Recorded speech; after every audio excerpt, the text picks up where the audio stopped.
दिन भर समझदारी की ट्रेडिंग देखने के बाद तैयार हो जाइए आखिरी 1.5 घंटे के एक्शन के लिए, क्योंकि आज है वायदा कारोबार की मंथली एक्सपायरी।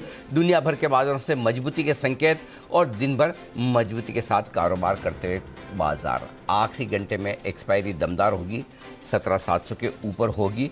और क्या करें कल की तैयारी, ये है ढेर सारे सवाल, इनके जवाब तैयार है हमारे पास। स्वागत है आप सबका फाइनल ट्रेड में। नमस्कार, मैं हूं अनिल सिंह जी और नमस्कार, मैं हूं दीपांशु भंडारी। इस पूरे एक्सपायरी हफ्ते में बाजार ने अच्छा ट्रेंड दिखाया और क्लोजिंग सबसे ज्यादा एक्टिव रही है कल और परसों की अगर बात करें। एक डेढ़ घंटा आज का आखिरी डेढ़ घंटा भी एक्साइटिंग होने वाला है या नहीं, आइए जानते हैं अनिल जी के साथ। बताएं सर, इस समय की बड़ी बातें क्या कह रही हैं? बड़ी बातें दीप, एक्सपायरी पर नजर नहीं सबसे बड़ी बात एक जो दिखी अभी जब मैं आके बैठा हूँ सामने स्क्रीन पे, एक भी सेक्टर लाल निशान में नहीं है। अब आज तो हम कह सकते हैं हम रसल 2000 को फॉलो कर रहे हैं। अमेरिका के कल सारे सेक्टर लाल में हरे निशान में थे, है ना। और सुबह हम कह रहे थे कि अमेरिका के फ्यूचर्स देखिए। एनीवे, उस पर डिस्कशन पे आते हैं। उससे पहले बड़ी बातें बता दूं। 17,700 के आसपास है निफ्टी, 100 अंक ऊपर सेंचुरी मारता हुआ। 450 अंक ऊपर बैंक निफ्टी है, वाह। 39,400 से 39,500 की रेंज में ट्रेड करता हुआ दिख रहा है। सेंसेक्स 300 पॉइंट ऊपर आपको नजर आएगा। आधा % की मजबूती सेंसेक्स और निफ्टी में, और मजबूती 1% की आपको नजर आएगी बैंक निफ्टी में, दुगुना। ये निफ्टी के मुकाबले में मजबूत है। ठीक है, सारे सेक्टर जैसा मैंने कहा ये सब मजबूत है। सबसे ज़्यादा है सरकारी बैंकों का इंडेक्स, 3.5% उछलकर 4.5 महीनों की ऊंचाइयों पर। और आपको याद होगा पिछले महीने भर से हम लगातार एक बात करें कि सरकारी बैंकों में खरीदारी करनी। ये एक चीज़ और लिख लीजिए, सरकारी बैंक प्राइवेट सेक्टर बैंक से ज़्यादा पैसा बना कर देंगे। रिस्क रिवॉर्ड रेशियो वहाँ फेवरेबल है।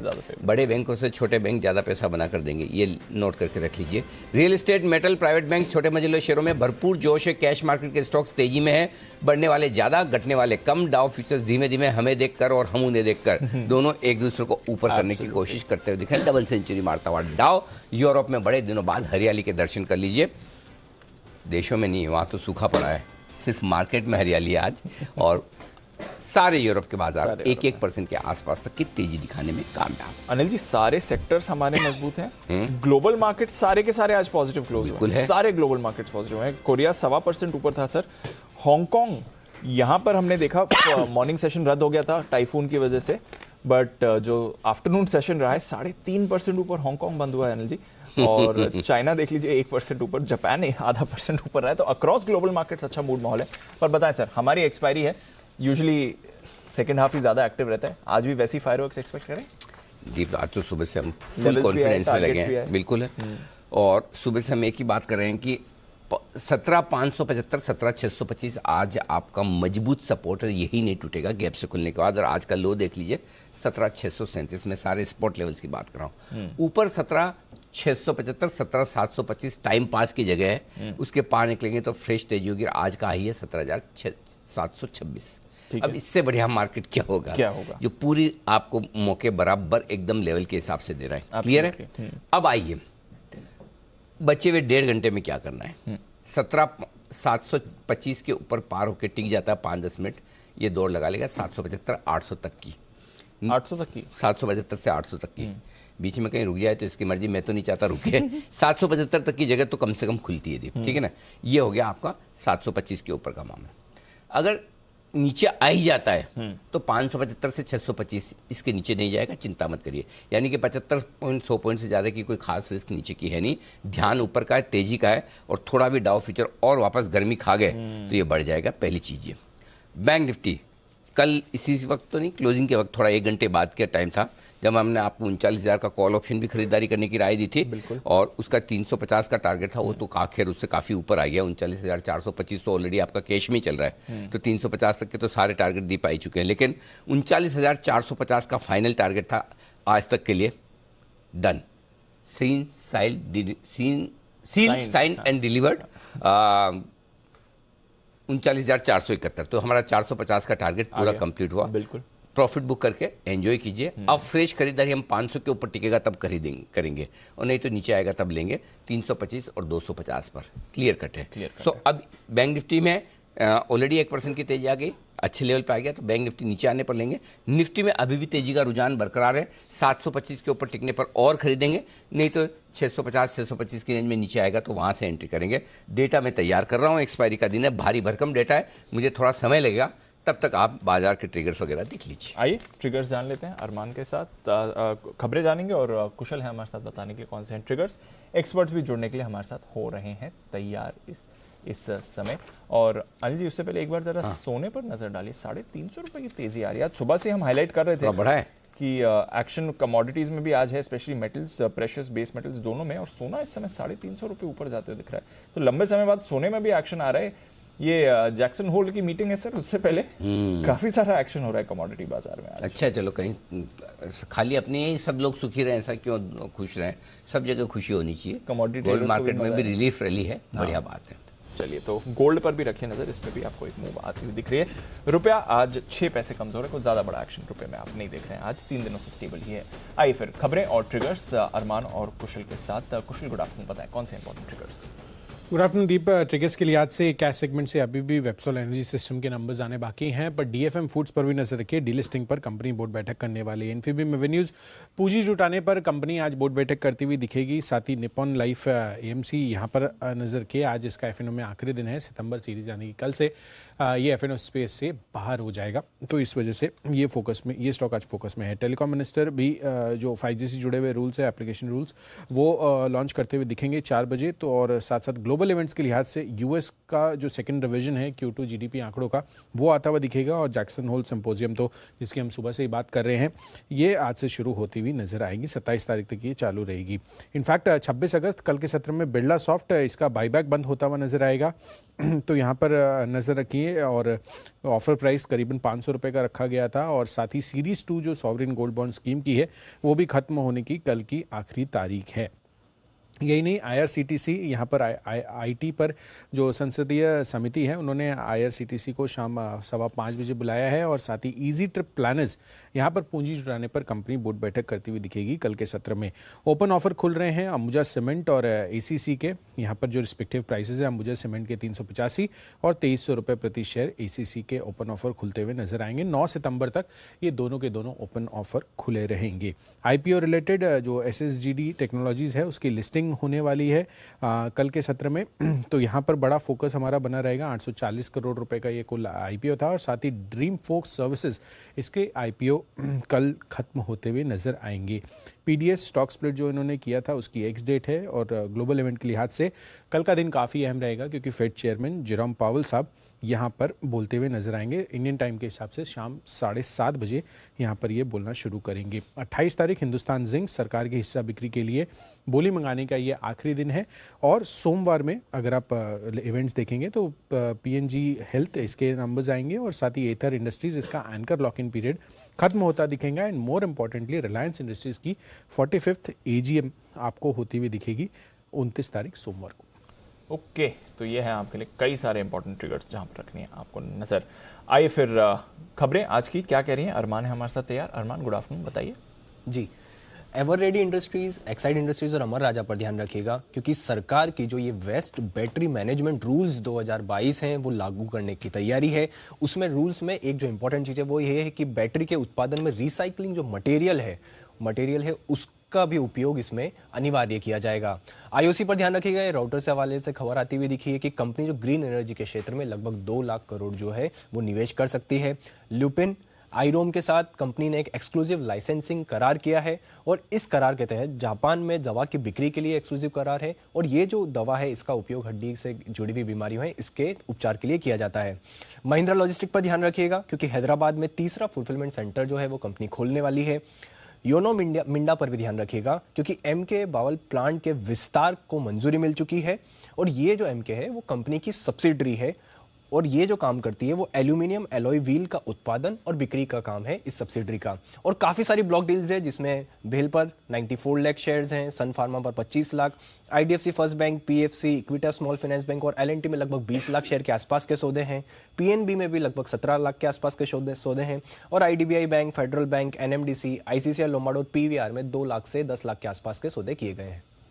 ओके तो ये है ढेर सारे स्टॉक्स जहां पर एक्शन रहेगा भरपूर आज खबरों के दम पर, और इसी एक्शन को आगे बढ़ाने के लिए एक्सपर्ट्स का दमदार पैनल आपके सामने आ रहा है स्क्रीन पर। तैयार है कुणाल जी, राकेश जी, तैयार है वागले साहब, सुमित जी, और तैयार है जैन साहब और हिमांशु जी। एक जैसे दिख रहे हैं, पास पास। इनफैक्ट ओ क्या विंडो बनाई, जिसने भी बनाई है देखिए, ऊपर तीनों क्लीन एकदम साफ सुथरे, और नीचे तीनों बियर्ड वाले। मतलब इसका मतलब ये नहीं कि आप साफ सुथरे नहीं है, ऐसा मत समझिएगा, दिल पे मत लीजिएगा। मतलब थोड़ा फर्क जो दिख रहा है उस हिसाब से बताएं, नहीं तो क्या है, वागले साहब तो कुछ नहीं कहेंगे, हिमांशु जी मन में गाली देंगे, और जैन साहब तो खुल के ऑब्जेक्शन ले लेंगे। तो इसलिए क्या है कि मैं पहले से क्लियर कर लूँ। और बंसल जी, आपको भी बहुत ज़्यादा खुश होने की ज़रूरत नहीं है, ऐसा नहीं कि आपको अलग से कॉम्प्लीमेंट मिला और उनको नहीं मिला है। तो चलिए, आप सबका बहुत बहुत स्वागत है। शुरुआत करते हैं वागले साहब के साथ, वागले का wonder.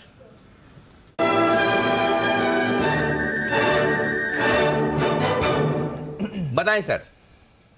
Anil ji good afternoon, Deepanshu good afternoon. Anil ji, मैं आपके स्टेटमेंट को ऑब्जेक्ट करता हूँ स्ट्रांगली। अभी तो दाढ़ी वालों का जमाना है, लेकिन वो तो व्हाइट होनी चाहिए, फिर आप कलर क्यों करते हैं?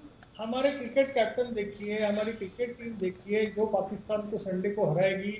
हमारे chief minister, home minister, prime minister देखिए, तो मेजोरिटी में हम है। जैन साहब और हिमांशु जी मेरे साथ एग्री करेंगे, उनके बिहाफ पर भी मैं स्टेटमेंट दे रहा हूँ। पहले मैं मेरा कॉल देता हूँ। जी पहले कॉल दे, बताए सर।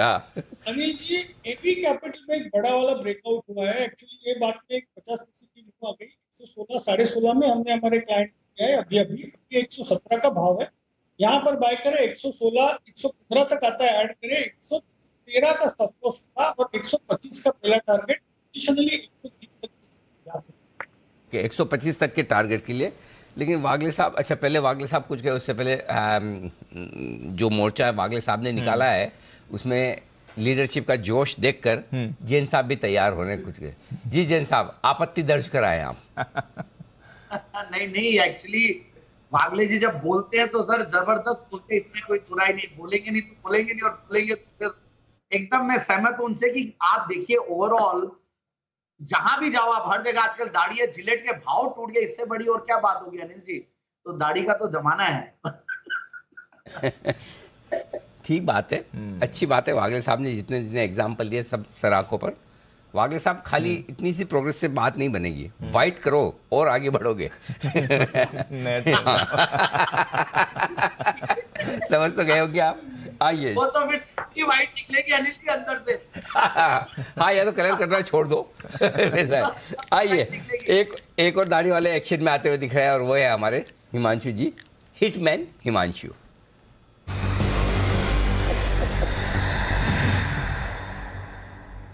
जी सर, बताएं।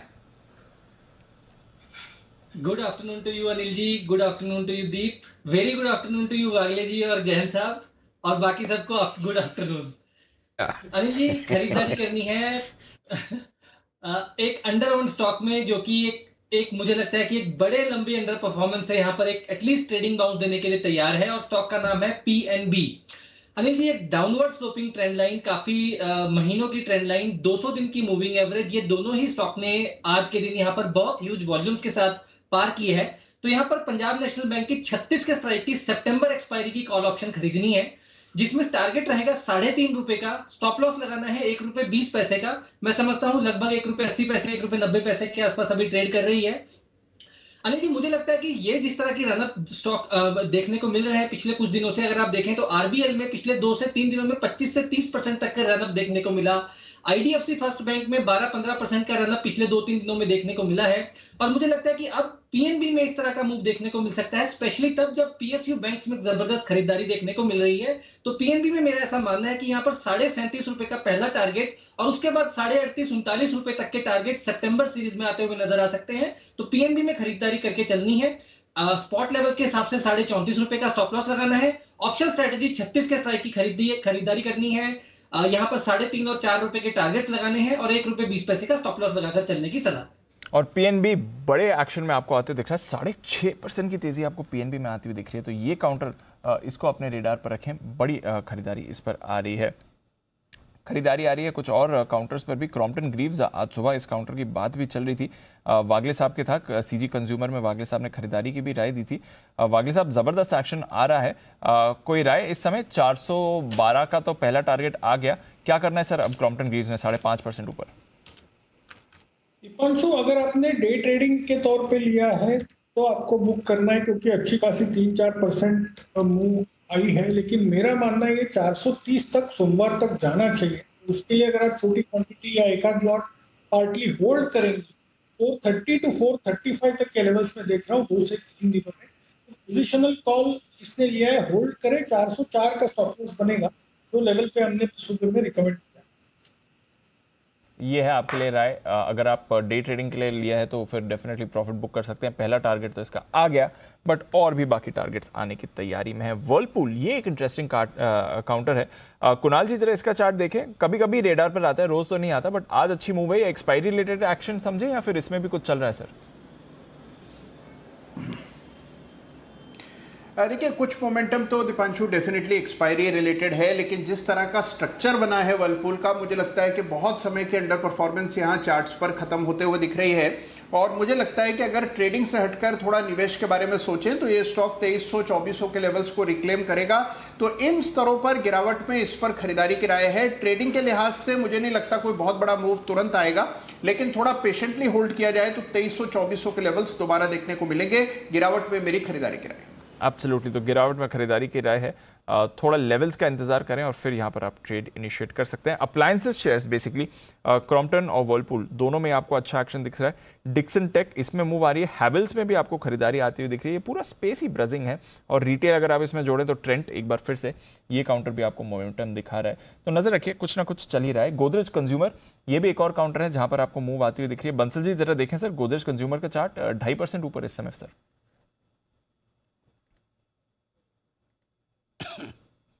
टेक्निकल स्ट्रक्चर है और जिस तरीके का टेक्निकल स्ट्रक्चर है यहाँ पर खरीदारी की राय है। और टेक्निकली मुझे लगता है यहाँ पे 965, 968 के लेवल्स देखने को मिल सकते हैं अगले 1-2 दिन के अंदर।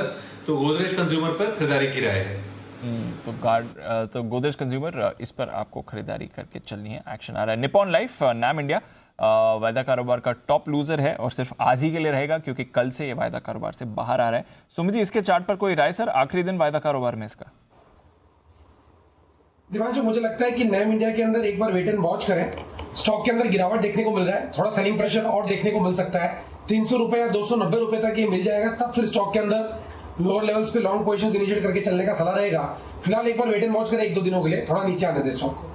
चलिए, थोड़ा वेट एंड वॉच करिए, थोड़ा नीचे आने दीजिए स्टॉक को। वैसे भी आज वायदा कारोबार से बाहर जा रहा है तो थोड़ा उससे भी संबंधित आपको एक्शन दिखेगा। इस बीच पीएनबी में 1% की और आपको खरीदारी आई है। बात करते करते थोड़ा स्टॉक और मोमेंटम में आते हुए दिख रहा है, तो डेफिनेटली ये एक स्पेस है जिस पर आपको रखनी चाहिए नजर। यूनाइटेड स्पिरिट्स, यहाँ पर सुबह से आपको अच्छा एक्शन बनते हुए दिख रहा है। सुबह भी इस काउंटर के बारे में बात चली रही थी और कई सारी खबरें भी चल रही हैं इसको लेकर। श्रीकांत जी के रेडार पर भी था, सुबह खरीदारी की राय भी वो देकर गए थे। एक बार यूनाइटेड स्पिरिट्स के चार्ट्स पर जरा हिमांशु जी से राय ली जाए। हिमांशु जी बताएं सर, 6% ऊपर यूनाइटेड स्पिरिट्स इस समय। दीपांशु, देखिए, मच अवेटेड मूव है ये स्टॉक में आते हुए नजर आ रहा है, क्योंकि काफी समय से एंटीसिपेटेड था कि स्टॉक में मूव आना चाहिए। बड़े चार्ट्स पर एक अच्छा फॉर्मेशन बना हुआ था, लेकिन एक अंडर परफॉर्मेंस देखने को मिल रही थी। आज के सेशन में यहाँ पर एक मैं कहूंगा कि बड़े टाइम फ्रेम में एक ट्रेंड रिवर्सल होने की शुरुआत देखने को मिली है 800-810 रुपए के ऊपर। तो मुझे लगता है कि अभी बहुत इनिशियल स्टेजेस है स्टॉक में। अगर आप पोजिशनल तौर पर एंट्री बनाना चाहते हैं, 810 रुपए के ऊपर एक फ्रेश ब्रेकआउट आज यहाँ आते हुए नजर आया है। पोजिशनल तौर पर 760 रुपए के नीचे का क्लोजिंग बेसिस पर स्टॉप लॉस लगाकर मैं समझता हूं कि मैकडॉवेल्स यानी कि यूनाइटेड स्पिरिट्स में पुरजोर खरीदारी करके चलना चाहिए। शॉर्ट टर्म में पहले टारगेट रहेंगे 870-880 रुपए के, लेकिन मेरा ऐसा मानना है कि अगर यहाँ पर 3 से 4 महीने का समय दिया जाए तो ये स्टॉक 900-950 रुपए तक के टारगेट दिखाता हुआ नजर आएगा। तो बहुत अच्छा स्ट्रॉन्ग चार्ट फॉर्मेशन है और रिस्क रिवॉर्ड काफी फेवरेबल है। ओके, तो ये है आपके लिए राय। इस वक्त मैकडॉवेल के चार्ट पर खबरें जबरदस्त चल रही है, स्टॉक्स भी जबरदस्त चल रहा है। कितना सही कितना गलत वक्त बताएगा। आइए बढ़ते हैं आगे, और अब वक्त है आपको आज रात से शुरू होने वाली एक अहम घटना के बारे में बताने का, जो होने जा रही है अमेरिका में। जगह का नाम है जैक्सन होल। क्या है ये और क्यों ये अहम है और क्या कुछ यहाँ पर होने वाला है, कुशल गुप्ता हमारे साथ है तैयार बताने के लिए। कुशल, बताइए। सर ये काफ़ी इम्पोर्टेंट इकोनॉमिक इवेंट है। आई मीन उनकी तरफ से एक सेमिनार होता है, सिंपोजियम होता है, जिसमें दुनिया भर के 120 से ज़्यादा एडवाइजर्स, इकोनॉमिक एडवाइजर्स, एकोमोडेशंस और साथ ही जो रिज़र्व फेडरल रिज़र्व के हेड हैं जेरोम पावेल साहब, उनकी वो होस्ट करते हैं इसको बेसिकली। और 2019 में के बाद ये पहली बार ऐसा है कि इन पर्सन ये सिंपोजियम होता हुआ नज़र आ रहा है। तो आज से ये जैक्सन होल सिंपोजियम शुरू होगा 27 अगस्त तक, यानी कि 3 दिन की ये सेमिनार होने वाला है। तो यहाँ पर बड़ा फोकस रहेगा, क्यों रहेगा वो भी मैं आपको आगे बताता हूँ। पर यहाँ पर ये जो इकोनॉमिक सम्मेलन है साल में एक बार होता है और इन पर्सन मैंने आपको बताया है कि ये 2019 के बाद पहली बार ऐसा हो रहा है। इनफैक्ट यहाँ पर इसकी जो इम्पोर्टेंस है वो काफ़ी ज़्यादा बढ़ जाती है, क्योंकि फेडरल रिज़र्व बैंक जो है इस सम्मेलन को आयोजित करते हैं और दुनिया भर के जो सेंट्रल बैंकर्स हैं इसमें पार्टिसिपेट करते हैं। साथ साथ जो एकोमोडेशंस और इकोनॉमिस्ट हैं वो भी यहाँ पर शामिल रहते हैं। अब डेफिनेटली यहाँ पर सबसे बड़ा फोकस पूरे ट्रेडर कम्युनिटी का एंड अक्रॉस द ग्लोब जितने भी इकोनॉमिस्ट हैं उनकी नज़र बनी हुई है, क्योंकि यहाँ पर आगे चलकर इन्फ्लेशन को लेकर किस तरह की कमेंट्री जेरोम पावेल की तरफ से आती हुई दिखती है, जो फेड के चेयरमैन हैं उनकी तरफ से। और वो कल इंडियन स्टैंडर्ड टाइम के हिसाब से शाम को 7:30 बजे अपनी स्पीच रखेंगे। तो वहाँ से देखना होगा कि वहाँ पर किस तरह की कमेंट्री आती है। ये काफ़ी अहम रहेगा, क्योंकि आगे चलकर ब्याज दरों को लेकर जो आगे फेडरल रिजर्व की मॉनेटरी पॉलिसी होने वाली है, I think if I am not wrong 20 और 21 सितंबर को यहाँ पर नेक्स्ट फेड की बैठक होगी। तो वहाँ पर जो कमेंट्री आती है ये बड़ा फोकस में रहेगा कि हॉकिश स्टांस लेते हैं या डोविश स्टांस लेते हैं फेडरल रिजर्व के चेयरमैन। तो यहाँ पर इस वजह से ये बड़ा फोकस में रहेगा। और साथ साथ आप देखिए ये काफ़ी सारे जो ऐसे हेज फंड्स हैं वहाँ के, उन्होंने भी आगे चलकर जो इनकी स्टेटमेंट्स हैं, जो स्पीच है उसको लेकर भी अपनी जो पोजीशंस बनाई हुई हैं वो ये मानकर चल रहे हैं कि हॉकिश कमेंट्री ही रहने वाली है जेरोम पावेल साहब की। तो देखना होगा कि कल फाइनली वो क्या लेकर आते हैं जैक्सन होल सिंपोजियम में। तो ये है आपके लिए बड़े एक्शन वाला मामला, जहां पूरे दुनिया भर के बड़े इकोनॉमिस्ट और फेड चेयरमैन सब लोग वहां होंगे। 3 दिनों का प्रोग्राम है ना? 3 दिनों का। आपने बताया नहीं जैक्सन हॉल है क्या? सर इकोनॉमिक सिंपोजियम है, सेमिनार है। हाँ, कहाँ पे है? यूएस में है, अमेरिका में, किस जगह? मैंने ऐसा सुना कोई रिसोर्ट में है। अच्छा, हाँ, इसलिए मैं कंफर्म करना चाहता, काम करने जा रहे हैं, छुट्टी मतलब क्या है? वैसे तो छुट्टी वाली जगह है और बहुत पॉपुलर ये देखो दीप को सब पता है। बिल्कुल सर। दीप बताओ जरा कहाँ जा रहे हैं ये लोग? तो उनकी एक स्टेट है वायोमिंग, और यूएस यूजुअली नेशनल पार्क्स काफी बड़े हैं वहाँ पर, तो उसी 2 नेशनल पार्क्स के बीच में स्की कर सकते हैं आप। रिजॉर्ट टाउन है, फाइन डाइनिंग के लिए जाना जाता है, काफ़ी सारे अमीर लोग वहाँ पर आते हैं। तो एक वेल नोन हॉलिडे डेस्टिनेशन है और वहाँ पर ये लोग फिर मिलकर सिंपोजियम। रिसर्च पूरी की नहीं, काम की रिसर्च तो की नहीं, हाँ उस पे करना चाहिए। हाँ, काम की तो की नहीं जो हम जानना चाहते। बाकी तो सब हमको पता ही था ये वाला। अभी 2 दिन पहले तो बग्गा साहब बोल के गए थे रिसोर्ट पे जाते हैं वो लोग। रिसोर्ट टाउन है पूरा। हाँ, इंटरेस्टिंग। कुणाल जी पसंद करेंगे आप वहाँ जाना? अनिल जी देखिए, मैं ये बताने वाला था अनिल जी, जो येलोस्टोन नेशनल पार्क है अनिल जी, दुनिया का सबसे बड़ा नेशनल पार्क है अनिल जी, उसके बहुत करीब है। तो बहुत ही सुंदर जबरदस्त जगह है जहां पर लोग जाते हैं। और अनिल जी मैंने देखा है कि जितने भी ऐसे सिंपोजियम होते हैं सारे ही ऐसी जगहों पर होते हैं। मान लीजिए आप जी बिजनेस का स्पेशल सिंपोजियम करें, जैसे कि हम बजट की स्पेशल एक्सचेंज करते हैं अनिल जी, उसको भी इस बार अनिल जी शिमला जैसी किसी जगह पर रखिएगा तो वही आनंद आएगा जैसे वर्ल्ड इकोनॉमिक फोरम डावोस में होता है अनिल जी, बिल्कुल वैसे ही। सोच बड़ी करो सर, हिंदुस्तान में तो हमें सभी लोग देखते हैं, बाहर का सोचो, कोई अच्छी जगह बड़ी बताओ। जब आपको पता होना नहीं तो कम से कम बड़ा तो सोचो।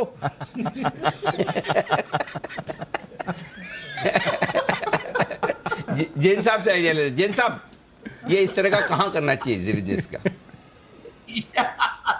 आपका जवाब जबरदस्त लगा, जो होना ही नहीं है उसके बारे में बड़ा सोच के खुश तो होले, सपना बड़ा देखेंगे।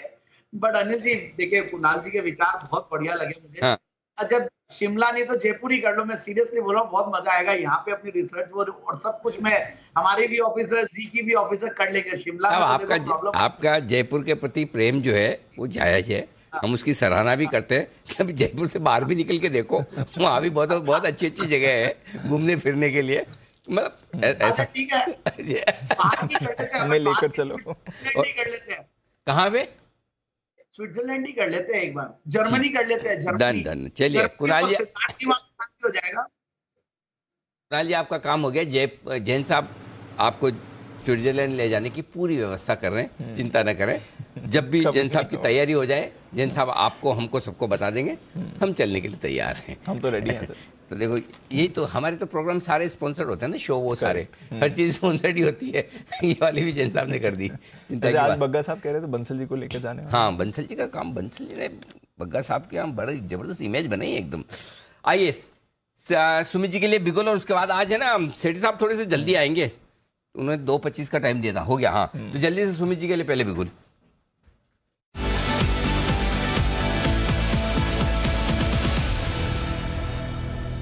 बताएं सुमित जी। अनिल जी, बाय का स्टॉक है। बैंकिंग स्टॉक्स में एक एक करके मोमेंटम बन रहा है, तो बहुत दिनों के बाद ये स्टॉक अभी मेरे रडार पे आया है। 46 रुपए 25 पैसे, 46 रुपए 50 पैसे का अभी भाव चल रहा है। स्टॉक का नाम है Equitas small finance bank. Equitas के अंदर मोमेंटम बन रहा है, रिसेंट के स्विंग हाई ब्रेक हो रहे हैं। स्टॉक जैसे ही 47 रुपए का लेवल तोड़ेगा ऊपर के अंदर, तो फिर इसके अंदर मोमेंटम और स्ट्रॉन्ग बनेगा और आने वाले 5 से 7 दिन के अंदर ये 10% का मूव ऊपर की तरफ दिखा सकता है। 51 रुपए का इसका पहला टारगेट बनेगा। 51 रुपए का लेवल ब्रेक होने पे 55 रुपए तक का मूव देखने को मिल सकता है। एग्जिस्टिंग लॉन्ग पोजीशंस होल्ड करके चले। 44 रुपए का इसके अंदर नीचे में छोटा सा स्टॉप लॉस लगाए और ऊपर में 5-7 दिनों के लिए खरीदारी करें 51 से 55 के टारगेट्स के लिए इक्विटास स्मॉल फाइनेंस बैंक। बात है, जिसका कोई नहीं उसके तो सुमित जी है। बिल्कुल। और सब 50 में तो हाँ, 50 के नीचे वाले जो बेचारे काइंड ऑफ स्टॉक्स है, जिनको कोई रिकमेंड नहीं करता, सुमित जी जरूर कर देते हैं। क्योंकि अब जैन साहब करते हैं, ऐसा नहीं कि जैन साहब नहीं करते, लेकिन जैन साहब कौन सा करते हैं? जो अननोन टाइप है। अब इक्विटास बेचारा नोन भी है, 50 के नीचे भी, इसको कौन पूछे? कोई नहीं पूछता। तो इसलिए सुमित जी, इक्विटास के सारे शेयर होल्डर्स की तरफ से आपको बहुत बहुत धन्यवाद। कम से कम उनकी सुनने वाला कोई तो है। आइए, तैयार है सेठी साहब? आज थोड़ा जल्दी, 5 मिनट पहले सदाबहार सेठी साहब की शॉर्ट टर्म पिक्स।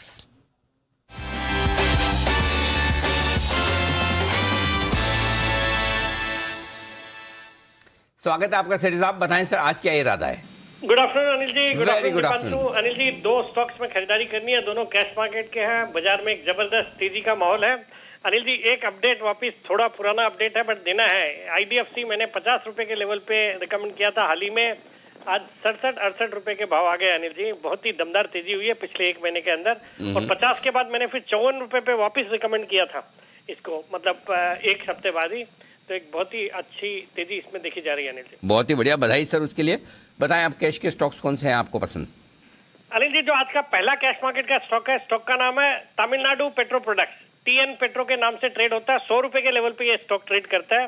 ये भारत की एक लीडिंग पेट्रोकेमिकल प्रोडक्ट्स बनाने वाली कंपनी है, जो कि mainly linear alkyl benzene LAB, फिर कॉस्टिक सोडा, क्लोरीन, इस तरह के प्रोडक्ट्स बनाती है। और हमने देखा कॉस्टिक सोडा, क्लोरीन, ये सब में एक जबरदस्त तेजी बनी हुई है, तो उसका फायदा इस कंपनी को देखा जाना है। जिस वजह से हम देखते हैं कि ये सोडा है, कॉस्टिक सोडा, ये सब के कारण गुजरात अल्कली जैसे स्टॉक में भी एक बहुत अच्छी तेजी देखी गई पिछले कुछ दिनों में।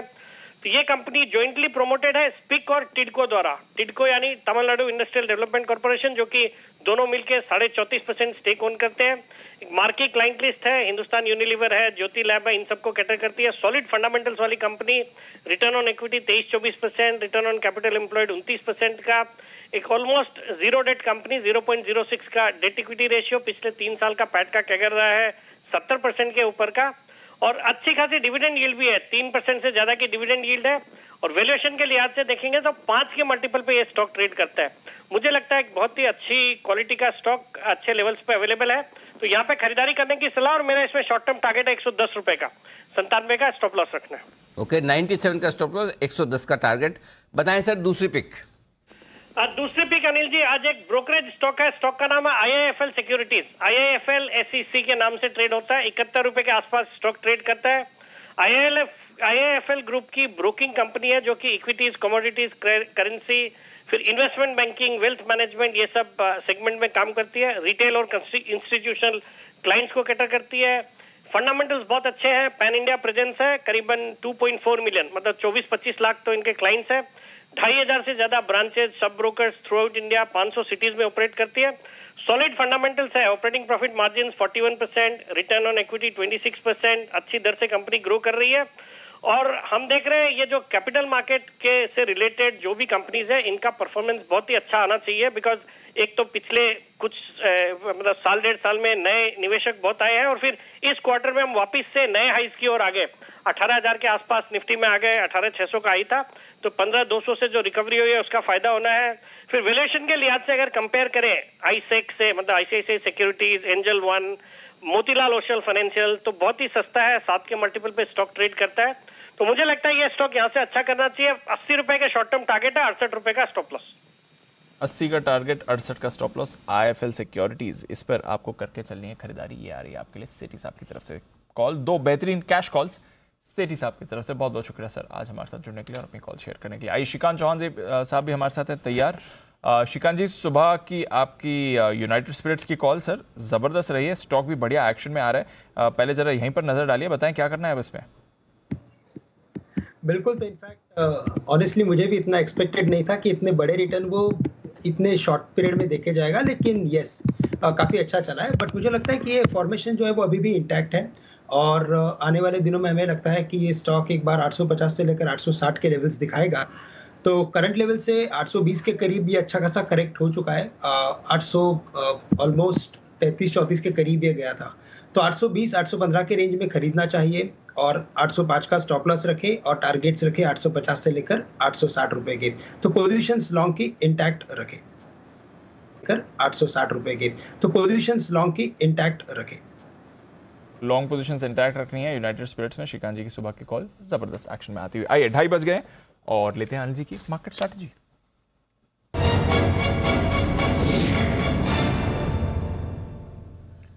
सर आज तो पूरा सहारा है जहां तक ग्लोबल मार्केट्स का सवाल है। 200 पॉइंट ऊपर डाउ फ्यूचर्स और नैस्डैक फ्यूचर्स पर नजर डाली सर, 1% का उछाल, वहां पर आपको और ज्यादा तेजी बनती हुई दिख रही है। यूरोप के बाजार 0.5% की तेजी में है। कच्चा तेल $102 के पास है सुबह से और रुपया थोड़ा कमजोर है, बट अदरवाइज सारी की सारी ग्लोबल मार्केट्स आज आपको पॉजिटिव दिखे हैं। जो बंद हो गए वो भी पॉजिटिव क्लोज हुए, जो खुले हैं वो भी अच्छा एक्शन दिखा रहे हैं। हमारे बाजार में भी पॉजिटिव एक्शन है, बताएं सर कैसे देख रहे हैं एक्शन। 17,670 अभी भी वो कुछ खबरें ऐसी चल रही है कि यूएस ने कुछ 1-2 भेजे हैं कहीं ताइवान में मिलिट्री वाले, उस चक्कर में 30-40 पॉइंट नीचे आया है। ये सब फालतू की चीज़ों में दिमाग न लगाएं। वो 6 महीने से रशिया यूक्रेन वाले लड़ रहे हैं। नैन्सी पेलोसी आके चली गई, दोनों को समझा बुझा के लड़वा के भी चली गई। एक आध विमान ऊपर नीचे इधर उधर आने जाने से कुछ फर्क नहीं पड़ता। पढ़ना होता तो डाउ फ्यूचर पे तो पड़ता पहले। एग्जैक्टली जिन्होंने भेजा है, बिल्कुल 208 पॉइंट अभी भी डाउ फ्यूचर ऊपर। तो क्या होता है कि वो थोड़ी थोड़ी चीज़ चलती है तो उसमें लोगों को लगता है कि अरे कुछ हो जाएगा। अब बहुत ग्लोबल मार्केट्स बड़े मैच्योर हो गए। एग्जैक्टली वॉर में नहीं डरते, तो ये एक आध विमान से और सैन्य अभ्यास में इसमें ये कुछ नहीं, वो 5-15 मिनट का होता है मूड, चिंता न करें। इग्नोर ऐसे जहां भी आए ना इस तरह की खबरों को इग्नोर कर दो, ठीक है। पॉइंट नंबर 1 ओके, पहली चीज। दूसरी चीज 17,575 17,625 ये हमारी खरीदारी की रेंज है और रहेगी। ओके बरकरार है, कोई चिंता की बात नहीं। ठीक है। 17,700 मेक और ब्रेक लेवल है, जिसके आसपास आप पहुंचकर थोड़ा सा वेट करें। बेसिकली 675 725 वो रेंज है, यहाँ हल्की फुल्की सप्लाई है। आपको 2 काम करने हैं, या तो 725 पार हो जाने के बाद खरीदना है, या 575 625 की रेंज में आएगा तो वहाँ खरीदना है। इस बीच वाली रेंज में इंतजार करें, एक तरफ कहीं आने दें। डेटा बता दूं, सबसे इंपॉर्टेंट लेवल है 17,700। 17,700 के पुट पर हाईएस्ट ओपन इंटरेस्ट भी है, 1,21,000 शेयरों का, 1,21,00,000 शेयरों का, माफ कीजिएगा। और 17,700 के कॉल्स पर भी राइटर्स खड़े हैं, 1,35,00,000 शेयरों का। तो 3:05 तक आपका 17,700 के ऊपर टिकना जरूरी है। टिके रहे तो फिर 17,725 और उसके बाद 775 तक की यात्रा कर सकते हैं। अब चूंकि नीचे आए हैं और 1,35,00,000 शेयर वहां पर, तो ज्यादा संभावना है कि आप 17,700 725 के ऊपर ना जाएं, आखिरी घंटे में वहीं टाइम पास करके खत्म हो जाए, और वो भी ठीक है। नीचे भी ऐसा कोई खास दिक्कत वाली बात है नहीं कि आप ज्यादा जाएं, लेकिन 3 बजे तक आपको एक ही लेवल पर नजर रखनी है, वो 17,700 725। अब आइए बैंक निफ्टी। बैंक निफ्टी में डेटा बड़ा इंटरेस्टिंग है दीप। बैंक निफ्टी ये कह रहा है 39,200 से 39,400 की रेंज में बहुत स्ट्रॉन्ग सपोर्ट है। ओके ठीक है। और 39,400 से 39,600 की रेंज में भयंकर रुकावट वाला है। दोनों तरफ बराबर पोजीशन अच्छी बनी हुई है। बहुत कम ऐसा देखने को मिलता है जबकि वायदा कारोबार की मंथली एक्सपायरी का दिन हो, हाईएस्ट ओपन इंटरेस्ट आपका पुट और कॉल में बहुत नज़दीक हो। कैसे? निफ्टी के पुट में 17,700 पर हाईएस्ट ओपन इंटरेस्ट है और 17,800 पर हाईएस्ट कॉल्स में, यानी 100 पॉइंट। बैंक निफ्टी में देखिए 39,400 पर हाईएस्ट ओपन इंटरेस्ट है पुट में 56 लाख शेयर और 39,500 पर 90 लाख शेयर, वहाँ भी 100 पॉइंट की रेंज। नहीं तो जनरली बैंक निफ्टी में 500 पॉइंट की रेंज होती है, करेक्ट। तो बहुत डेटा, जरूरत से ज़्यादा डेटा बने हुए, पोजीशन बहुत ज़्यादा है। अब देखो ना, आप, मुझे लगता है कि अब बहुत जल्दी ऐसा होगा, पहली बार अपन बैंक निफ्टी में किसी एक स्ट्राइक प्राइस पर पहली या दूसरी बार होगा 21 करोड़ से ज़्यादा के शेयर देखेंगे। आज देखो 39,500 के कॉल्स में 90 लाख शेयर हो गए। बैंक निफ्टी के 90 लाख शेयर निफ्टी में नहीं होते थे, निफ्टी के देखो 1.5 करोड़ होने लगे। क्या वॉल्यूम होने लगा इंडेक्स का, जो सुबह हम बात कर रहे थे ना, एग्जैक्टली ट्रेड करना इंडेक्स में करो, इंडेक्स में, तो वो इंडेक्स वाला होने लगा हो रहा है। बिल्कुल sir. So I think simple है, तो रेंज का इंतजार करें। 675-725 रेंज में प्रॉफिट बुक करें, 575-625 में खरीदिए। निफ्टी में, बैंक निफ्टी में 39,200 के आसपास एंट्री कर सकते हैं और ऊपर में 39,400-500 में प्रॉफिट बुक कर सकते हैं। ये देखिए सिंपल रेंज। ऑलराइट, और जैसा अनिल जी कह रहे थे, थोड़ा ऊपर से बाजार हल्के भी हुए हैं। देखते हैं यहाँ से फिर कितना सस्टेन आप करते हुए दिखेंगे। थोड़ा प्रेशर आपको ऊपर से आते हुए दिख रहा है, बट खरीदारी कई सारे काउंटर्स में बरकरार है। एबी फैशन में देखिए एक अच्छी मूव आती हुई दिख रही है। अभी वागले साहब एबी कैपिटल पर खरीदारी की राय दे रहे थे, बट एबी फैशन ये काउंटर है जहाँ पर आपको मूव बढ़िया आती हुई दिख रही है। वागले साहब क्या करेंगे सर एबी फैशन में? इसका चार्ट देखिए डेज हाई पर आ रहा है इस समय।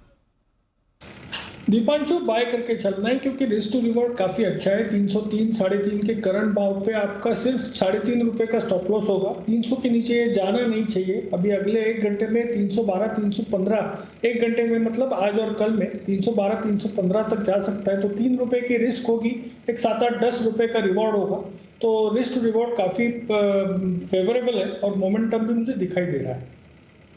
मोमेंटम इस पर अच्छा दिख रहा है। एबी फैशन अभी एक मूव भी आती हुई दिख रही है, इस पर रखिएगा नजर। Sumit ji, new India assurance काफी टाइम से सर इस पर चर्चा नहीं हुई है, आज लंबे समय बाद ये थोड़ा एक्शन में है। 4.5% ऊपर 90 का लेवल क्रॉस करते हुए, जरा देखें सर इसके चार्ट को।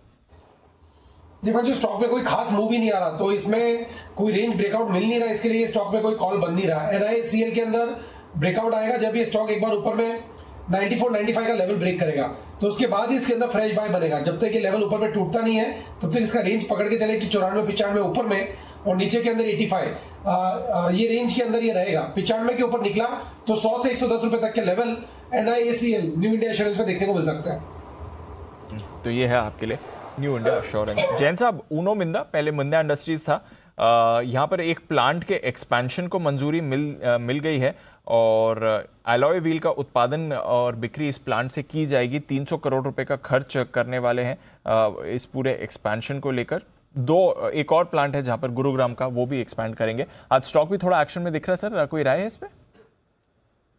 नहीं, बिल्कुल गजब का ग्रुप है और दोनों कंपनियां अच्छा कर रही है। छोटी वाली जो कंपनी है, मतलब ब्रदर्स का डिफरेंट, मतलब सेपरेट होने के बाद जो कंपनियों में फर्क है, देखिए ये 32,000 करोड़ की मार्केट कैप वाली और जो दूसरी वाली है, मैंने वो स्टॉक, मुझे याद है मैं जब टर्की में था वहां से मैंने उस स्टॉक को दिया था। टारगेट्स भी अचीव हुए हैं और सारे ही, मतलब इनफैक्ट ऑटो इंसुलरी स्टॉक्स ने गजब का किया है। इनफैक्ट मैं अभी पढ़ ही रहा था कहीं पे कि मतलब one of the best years गया ऑटो इंसुलरीज के लिए और ये कंपनी लीडिंग कंपनी है उनमें से।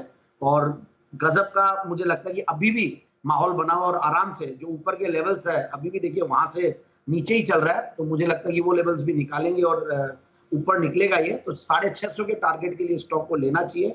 और क्वार्टरली रिजल्ट्स भी बहुत बढ़िया थे इस बार के, मतलब कंपेयर टू जून 2021, जून 2022 गजब था और one of the best quarters था लास्ट ईयर का, जून और मार्च का क्वार्टर। तो मेरे हिसाब से स्टॉक को बिल्कुल होल्ड करना चाहिए और पॉजिटिव न्यूज भी है साथ में। तो ये है आपके लिए ऊनो मिंदा, जिस पर आपको रखने नजर। बने रहिए, आज 3% की तेजी आपको इस काउंटर में आ रही है। फिनिक्स मिल्स है, ये एक और काउंटर है जहां पर आपको अच्छी मूव आती दिख रही है। इनफैक्ट पूरा रियल एस्टेट पैक ही बजिंग है। थोड़ा बीच में डिप हुआ था पर अब डिप के बाद फिर से आपको खरीदारी फिनिक्स मिल्स में आती हुई दिख रही है। बंसल जी, कोई राय फिनिक्स मिल्स के चार्ट पर? 1420 का लेवल इस समय क्रॉस करता हुआ सर।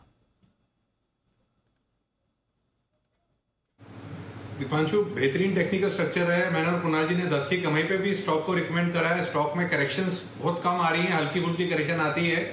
इन स्तरों पे दीपांशु खरीदारी की राय नहीं है, बट जिन्होंने ले रखा है डेफिनेटली होल्ड करें। खरीदारी की राय नहीं आएगी, बट अगर आपने ले रखा है तो डेफिनेटली होल्ड करने की राय आएगी।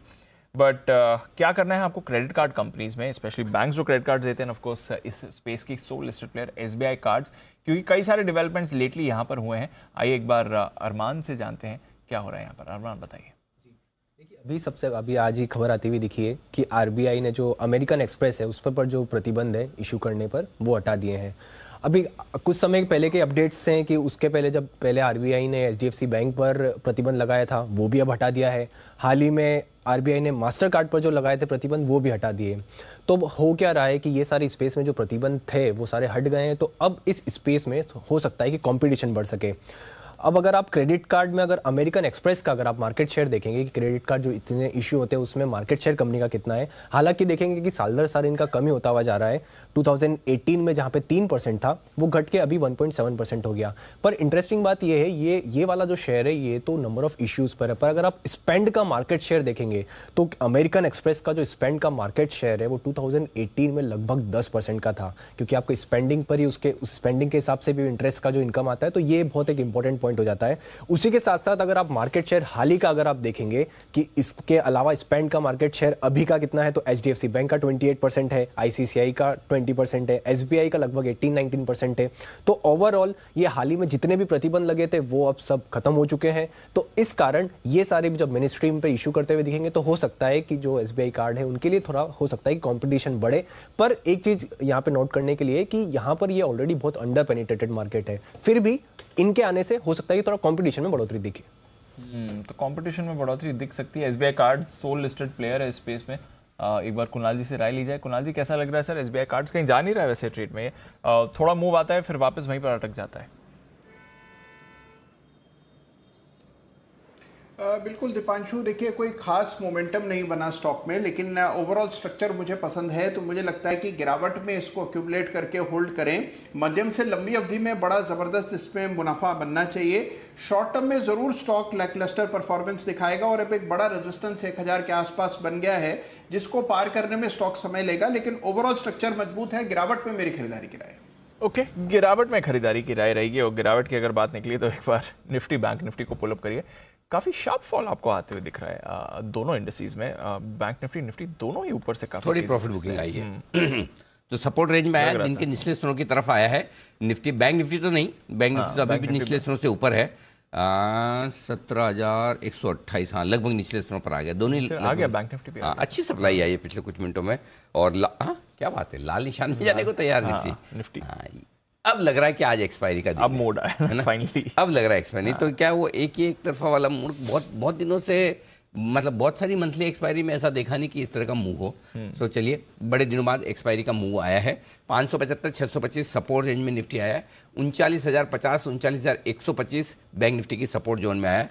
ये आखिरी उम्मीद है, यहाँ रुकना चाहिए। नहीं रुका तो फिर कमजोरी बढ़ेगी, बट चांस ये है, डेटा ये कि शायद इससे ज़्यादा नीचे ना जाए, न 39,000 के नीचे जाएँ, न 17,600 के बहुत नीचे आए। 25 पॉइंट थोड़ी पोजीशन स्क्वायर ऑफ हो रही होंगी। हाँ, थोड़ी शॉर्ट कटेगी, थोड़ी वापस आ जाएगा, कोई खास बात नहीं। जब तक डाउ फ्यूचर्स आप देखिए 185 पॉइंट ऊपर है, कोई चिंता की खास बात दिखती नहीं है। लेकिन हाँ, थोड़ा बहुत ऊपर नीचे तो एक्सपायरी के दिन होना ही है, इसमें कोई डाउट नहीं है। कैश मार्केट के स्टॉक्स जबरदस्त एक्शन में हैं। दीप, एक और स्टॉक जिस पर राय ली जाए और वो है IDBI बैंक। 7% मजबूत है। राय ली क्या अभी? शायद नहीं सर। हाँ शायद, हाँ एक बार हिमांशु जी चार्ट्स देखिए IDBI बैंक। अनिल जी, पूरा का पूरा सेक्टर ही फ्लेवर में है और IDBI बैंक भी मुझे लगता है कि एक अच्छी अपमूव की तैयारी यहाँ पर आने वाले दिनों में करने की शुरुआत करता हुआ आज नजर आया है। एक फ्लैग फॉर्मेशन का ब्रेकआउट नजर आया है अनिल जी यहाँ पर होता हुआ, जिसका जो एक कंजर्वेटिव साइड टारगेट है वो कहीं ना कहीं 50 रुपए तक का टारगेट है, जो कि थोड़ा सा पोजिशनल नजरिए से यहाँ पर आता हुआ नजर आ सकता है। इमीडिएट शॉर्ट टर्म में मुझे लगता है कि 42 42 रुपए, 41.5 42 रुपए, ये एंट्री करने की एक बहुत अच्छी रेंज है। 39 रुपीज का स्टॉप लॉस लगाकर मुझे लगता है पोजिशनली यहाँ पर 50 रुपए के टारगेट के लिए खरीदारी करके चला जा सकता है। ओके, तो यह है आपके लिए IDBI बैंक जिस पर आपको रखनी है नजर। जैन साहब, आपके रेडार पर है IDBI बैंक? इसके डाइवेस्टमेंट को लेकर लगातार खबर आती रहती है और आज तो अच्छे एक्शन में है सर। नहीं, बिल्कुल होल्ड करना चाहिए स्टॉक पे। मैं वैसे तो बुलिश था और ध्यान है मुझे कि पहले 60 रुपए के लेवल से भी रेकमेंड किया हुआ। ये मैं बात कर रहा हूँ प्री कोरोना और पुराने इनिंग्स की बात कर रहे हैं अनिल जी, और हमने भी स्टॉक के ऊपर काफी बातें की हुई है। बट मैं यही कहूंगा कि इन लेवल्स पे ये बहुत अच्छा कंसोलिडेशन है, डाउनसाइड बहुत कम लगती है और हर बार जब भी न्यूज आता था ऐसा ही स्पाइक आता, लास्ट टाइम भी जो स्पाइक आया था शायद जी बिजनेस पे इसकी स्पेशल न्यूज चल रही थी तब आया था। तो मेरे हिसाब से तो देखिए प्राइवेटाइजेशन की बातें चली रही है और ये सारे पीएसयू बैंक्स में, आज सुन रहा था अनिल जी को भी कि पीएसयू बैंक्स को लेकर वो भी बुलिश, और मैं भी बहुत दिनों से काफी बुलिश हूँ। मुझे लगता है कि पीएसयू बैंक्स में माहौल जबरदस्त बनने वाला है, बन तो गया ही। बैंक ऑफ बड़ौदा ने अगुवाई की, एसबीआई बहुत बढ़िया कर रहा है, इवन यूनियन बैंक, ये सारे स्टॉक्स अच्छा करेंगे। तो मेरे हिसाब से बिल्कुल इन स्टॉक्स में बने रहें और लेने की कोशिश करें, डिप्स पे खरीदारी करें, क्योंकि जितनी भी खराबियां थी वो काफी हद तक सुधरती हुई दिख रही है और सरकार काफी कॉन्शियस हो गई, इनका कंसोलिडेशन भी होगा और इनमें से भी कुछ 4-5 बैंक्स बड़ी बैंक्स बनेंगी। ऐसा नहीं लगता कि इंडिया में ऐसा नहीं कर पाएगी सरकार, अगर सोच ले तो बिल्कुल इस स्टॉक को होल्ड करें और बाय ऑन डिप्स, और यहाँ पे भी खरीदे तो कोई दिक्कत नहीं है। मेरे हिसाब से 50 से 55 रुपया, इवन 60 रुपए तक के लेवल्स आने वाले 1 से 1.5 साल में दिखेंगे। ओके, तो ये है आपके लिए आईडीबीआई बैंक जिस पर आपको रखनी है नजर। इनफैक्ट अनिल जी हमारे रेडार पर भी रहा है, डाइवेस्टमेंट पर तो हमने भी बात करी है, होने वाला है, अब जब भी होगा, बट डेफिनेटली शायद बाजार उसका भी थोड़ा एंटिसिपेशन 100% दीप, हमने मेरे ख्याल से 32-33 रुपए से लगातार मैं कह रहा हूँ, और मेरा मिनिमम टारगेट 60 रुपए का 60 से 70 रुपए का टारगेट है। जिनके पास डिलीवरी लेके छोड़ दें और जिन्होंने नहीं ले रखी वो लें, लेकिन आज के आज न लें। 8% बढ़ावा कभी भी आपको वापस 38 से 39, 37, 38, 39, 40 के नीचे जब मिले, और मिलता है, ऐसा कुछ नहीं मिलता है, 1-2 दिन बढ़ता है फिर वो ठंडा हो जाता है, वापस जब मिले तब आप नीचे में लीजिए। 100% ये डिलीवरी लेके रख लेने। और आप, मुझे याद है जब हमने स्टोरी की थी तो मैं ये कहता था कि एलआईसी का भी नुकसान में बेचता नहीं है, ठीक है ना। एलआईसी की कॉस्ट 70 रुपए के आसपास है, सो टाइम लगेगा, लेकिन अगर आप, मेरा पॉइंट सिंपल है, अगर साल भर में 50% बन जाए तो क्या बुरा। आईडीबीआई जैसा बैंक है आपके पास और अच्छा रिटर्न देके जाए 40-50% का, तो बहुत बढ़िया है ना। बिल्कुल, बिना स्ट्रेस का काम बनता है, और सबसे बड़ी बात आपकी अफोर्ड करने की रेंज में है। करेक्ट है ना, करेक्ट। नहीं तो 50 से नीचे पेज इंडस्ट्री बोलूंगा तो ले भी नहीं पाओगे मन होने के बावजूद। करेक्ट, पैसे नहीं, सॉरी, पैसे होने के बावजूद। मन तो ठीक है, पैसे होने के बावजूद मन नहीं होगा। यहाँ पैसे हैं, मन भी हो जाता है। देखो, अगर 1000 आप 1000 से ज्यादा आप खरीदें, कौन सा, आईडीबीआई बैंक, तब जाके एक पेज इंडस्ट्री ले पाएंगे उससे ज्यादा पैसे एक शेयर का लगेंगे पेज इंडस्ट्री के 0.01। हाँ, अब ये नहीं कि कोई दोनों में कंपैरिजन कुछ नहीं, दोनों अलग कंपनियां अलग तरीके सब कुछ। पॉइंट ये है कि छोटी प्राइस का स्टॉक डिलीवरी लेना थोड़ा लोगों के लिए इजी हो जाता है। एग्जैक्टली, आप में हिम्मत हो जाती है। नहीं तो फिर ले भी लें तो एक शेयर में फिर आपका मन ही नहीं कर रहा, एक शेयर लेके क्या फायदा है, 2 शेयर लेके क्या फायदा, इसलिए और कुछ नहीं। तो लेने की सोचें। आइए बिगुल श्रीकांत जी के लिए BTS डबल टी का।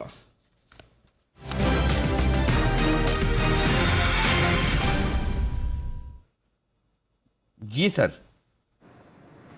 अनिल जी देखिए, वैसे काफी सारे मिड कैप या स्मॉल कैप कंपनीज में हमने काफी अच्छे फॉर्मेशंस देखे हैं और काफी एक ब्रॉड बेस मोमेंटम देखा है। इस बार भी जब मार्केट रिकवर हुआ है तो सबसे पहले हमने देखा कि मिड कैप और स्मॉल कैप कंपनीज में अच्छा खासा एक कंसोलिडेशन हुआ है और उसके बाद तेजी बनी है। इसी पर्टिकुलर बास्केट में से एक स्टॉक है प्रिज्म जॉनसन, जो तकरीबन 128-129 के करीब ट्रेड कर रहा है। हमें लगता है कि इसे लॉन्ग करके चले, क्योंकि यहाँ पे एक राउंडिंग बॉटम जैसा फॉर्मेशन बन रहा है, यानी इसमें ग्रेजुअल बाइंग फोर्स बढ़ते जा रहा है और अभी एक एपेक्स लेवल पे आ चुका है। तो करंट लेवल से अगर इसमें ब्रेकआउट बनता है तो नेक्स्ट लेवल्स तकरीबन 135 से लेकर 140 के बनेंगे और इवेंचुअली हमें लगता है कि ये स्टॉक वापस अपने 150 से 55 के लेवल्स को रीगेन कर सकता है। तो करंट लेवल से प्रिज्म जॉनसन को लॉन्ग करके चले और टारगेट्स रखे इमीडिएट बेसिस पे 135 के एंड मीडियम बेसिस पे रखे 142 के। स्टॉप लॉस यहाँ पे हमें रखना है 124 का। ओके, तो प्रिज्म जॉनसन कैश मार्केट के हम कह ही रहे हैं, स्टॉक्स पर आप ज़्यादा फोकस करिए क्योंकि वहाँ पर एक्शन और ज़्यादा आपको बनते हुए दिख रहा है और मूव भी यहीं पर आई है। आईडीबीआई बैंक की बात चली थी सर, यूनियन बैंक ये फोकस में आ रहा है। यूनियन 40 के ऊपर निकला क्या? खरीदारी तो दिखा रहा है, हाँ 42 आ गया पहले। हाँ, ये भी आईडीबीआई इनके भाव बराबर चलते हैं, इसलिए मुझे याद रहेगा। अच्छा, वो कोरिलेशन है दोनों का। देख, कोरिलेशन दोनों में फिर भी थी, हालांकि पेज से तो ज्यादा है, बट भाव दोनों के साथ साथ चलते, इसलिए मुझे याद रहेगा। इसलिए मैंने कैसे तुरंत बोला 40 के ऊपर आ गया, मुझे लगे ये भी इसके साथ। अच्छा, एक ये दिखाओ जरा चार्ट, ये तो यूनियन का, इसके पास में वो चार्ट लगाओ आईडीबीआई। हाँ, आईडीबीआई बैंक का भी लगाओ, देखो मजे लेते हैं थोड़े। आओ लगाओ जरा चार्ट लगाओ, दूसरा भी, तो पता चलेगा कि ऐसा भाई भाई वाला चार्ट है भाई भाई वाला चार्ट। बिल्कुल है, ऑलमोस्ट सिमिलर स्ट्रक्चर है इस समय, है ना, एकदम भाव वैसे ही है, चार्ट वैसे ही है। एंजॉय, दोनों साथ साथ चलो। आइए तब तक हम चलते हैं बसिन साहब के पास, बिगुल के साथ करते हैं उनका स्वागत।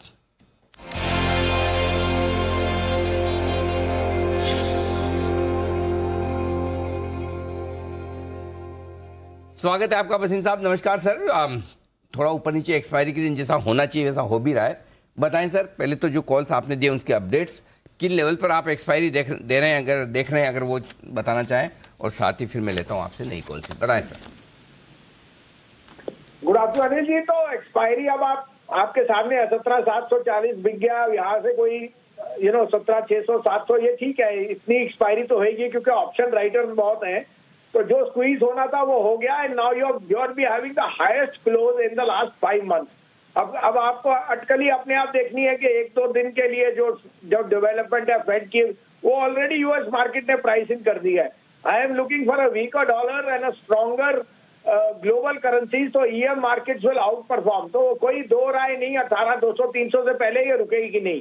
अब आपकी लेफ्ट आउट फीलिंग बहुत ज्यादा है, और आप मिड कैप की स्ट्रेंथ देखो मिड कैप बैंक्स में, पीएसयू बैंक्स में। आज आपने जिक्र किया यूनियन बैंक में 32, 34, 35 से कह रहा हूँ 75 रुपए हो जाएगा यूनियन बैंक, तो इसमें कोई दो राय नहीं। IDBI is itself looking very good. और आप देखिए जो सबसे बड़े शूटर्स होंगे for bank will be AB capital and Bajaj finance. They are now in line to acquire one of these big bank, so look for big news over there. अब मेरी top picks है, आप बताएं तो एक कैश का share जो आपने कहा यूनियन बैंक, उस पर disclosure we have it in our portfolio, we will not sell it below 75। और कैश के दो फ्यूचर के दो स्टॉक्स हैं, आप कहे तो मैं शुरू करूं। चलिए बहुत बढ़िया। यूनियन बैंक 75 रुपए के टारगेट के लिए होल्ड करें, और 2 स्टॉक एफएनओ से आ रहे हैं बसिन साहब की तरफ से, सर फरमाएं। अनिल जी, एक तो पहले सुबह वाला अपडेट दे दूं, बॉश मैं 3 दिन से कह रहा हूं 18,000 से कम मत देखना। आज ही लास्ट डे एक्सपायरी की, इसमें किसी की कॉल राइटिंग है, लेकिन ये आपको अगले हफ्ते 18,000 का भाव दिखा देगा, तो इसमें बने रहना। स्टॉप लॉस रखना है 16,900 का रख लीजिए, but don't let go of the stock. Autos globally are in the best pace ever, और अब सेमीकंडक्टर जैसे सॉर्ट आउट होता है, आप चाहे टायर स्टॉक्स देखिए, आप चाहे गाइडेंस देखिए, अपोलो एमआरएफ की, I think OEMs are in the best place. उसके साथ आज का टॉपिक है Bharat Forge, the best forging company in 3rd largest in the world, और अब नॉर्थ अमेरिका की जगह traction is seeing extreme positivity. साथ में डिफेंस इक्विपमेंट में Bharat Forge is a no brainer. 728.30 में लीजिए, stop loss of 710, target of 800। 800 रुपए गया था, 800 रुपए वापिस जाएगा। और अब लार्जेस्ट प्लेयर बजाज फाइनेंस, ये मौका है 7115 में लीजने। Stop loss of 6950, 7450 is coming in Bajaj finance. तो ये है 2 नई पिक्स आपके लिए यूनियन बैंक के अलावा। वो कैश का स्टॉक है, Bharat forge, Bajaj finance, 2 stock और बसिन साहब को पसंद है आपके लिए, यहाँ पर करिएगा खरीदारी। बहुत बहुत धन्यवाद सर ये बेहतरीन पिक्स देने के लिए। मुलाकात होगी कल सुबह आपसे फिर 9:45 के शुभ मुहूर्त पर। तब तक आइए, मुलाकात एक बार जिनसे कर चुके हैं बार बार की जाए। P for PNB हिमांशु जी की तरफ से आई है आज एक और पिक, हिटमैन हिमांशु जी के लिए दूसरा बिगुल। लेट्स सी क्या आता है।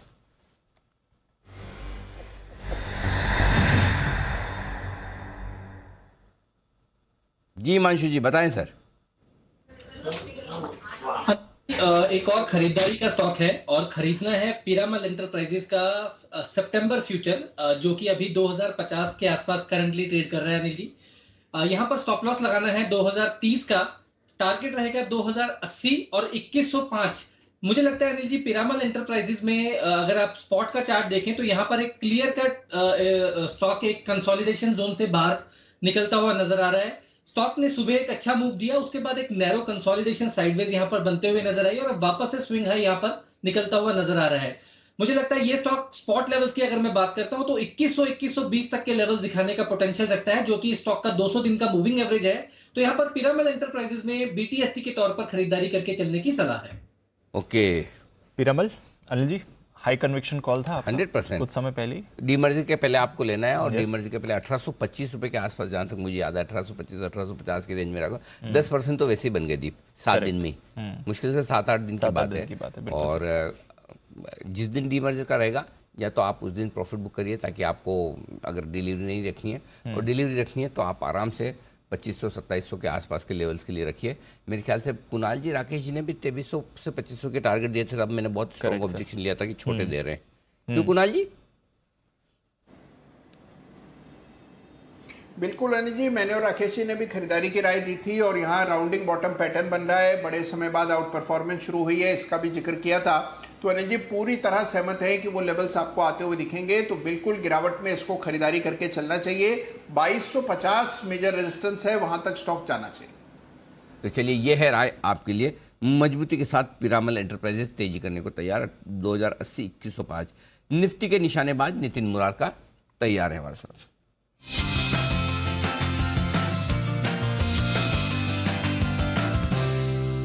बताएं नितिन जी। अनिल जी 3900 200 स्ट्राइक की हम पुट ऑप्शन लेंगे जो 60 रुपए में मिल रही है, और इसका स्टॉप लॉस होगा 20 रुपए का और टारगेट होंगे 120 रुपए के। यानी कि मार्केट में भी करेक्शन आई है और मंथली एक्सपायरी है, ऊपर से काफी अच्छी प्रॉफिट बुकिंग आ रही है, तो इसका टारगेट हम 120 रख रहे हैं और स्टॉप लॉस 30 रख रहे हैं, 60 पे लेना है। तो ये 39,200 वाला बोल रहे हैं ना सर? जी सर, अभी तो ये जी 39,200 वाला। 39,200 वाला अभी चल रहा है, 39,135 स्पॉट लेवल पर है। ये 60 रुपए में लीजिए। और ये बोलते बोलते बढ़ गई अभी तो ये 85-90 आ गई। अच्छा, जोर से गया इसलिए। तो अभी एंट्री करेंगे, थोड़ा आ जाने दे, सही लेवल फिर लें।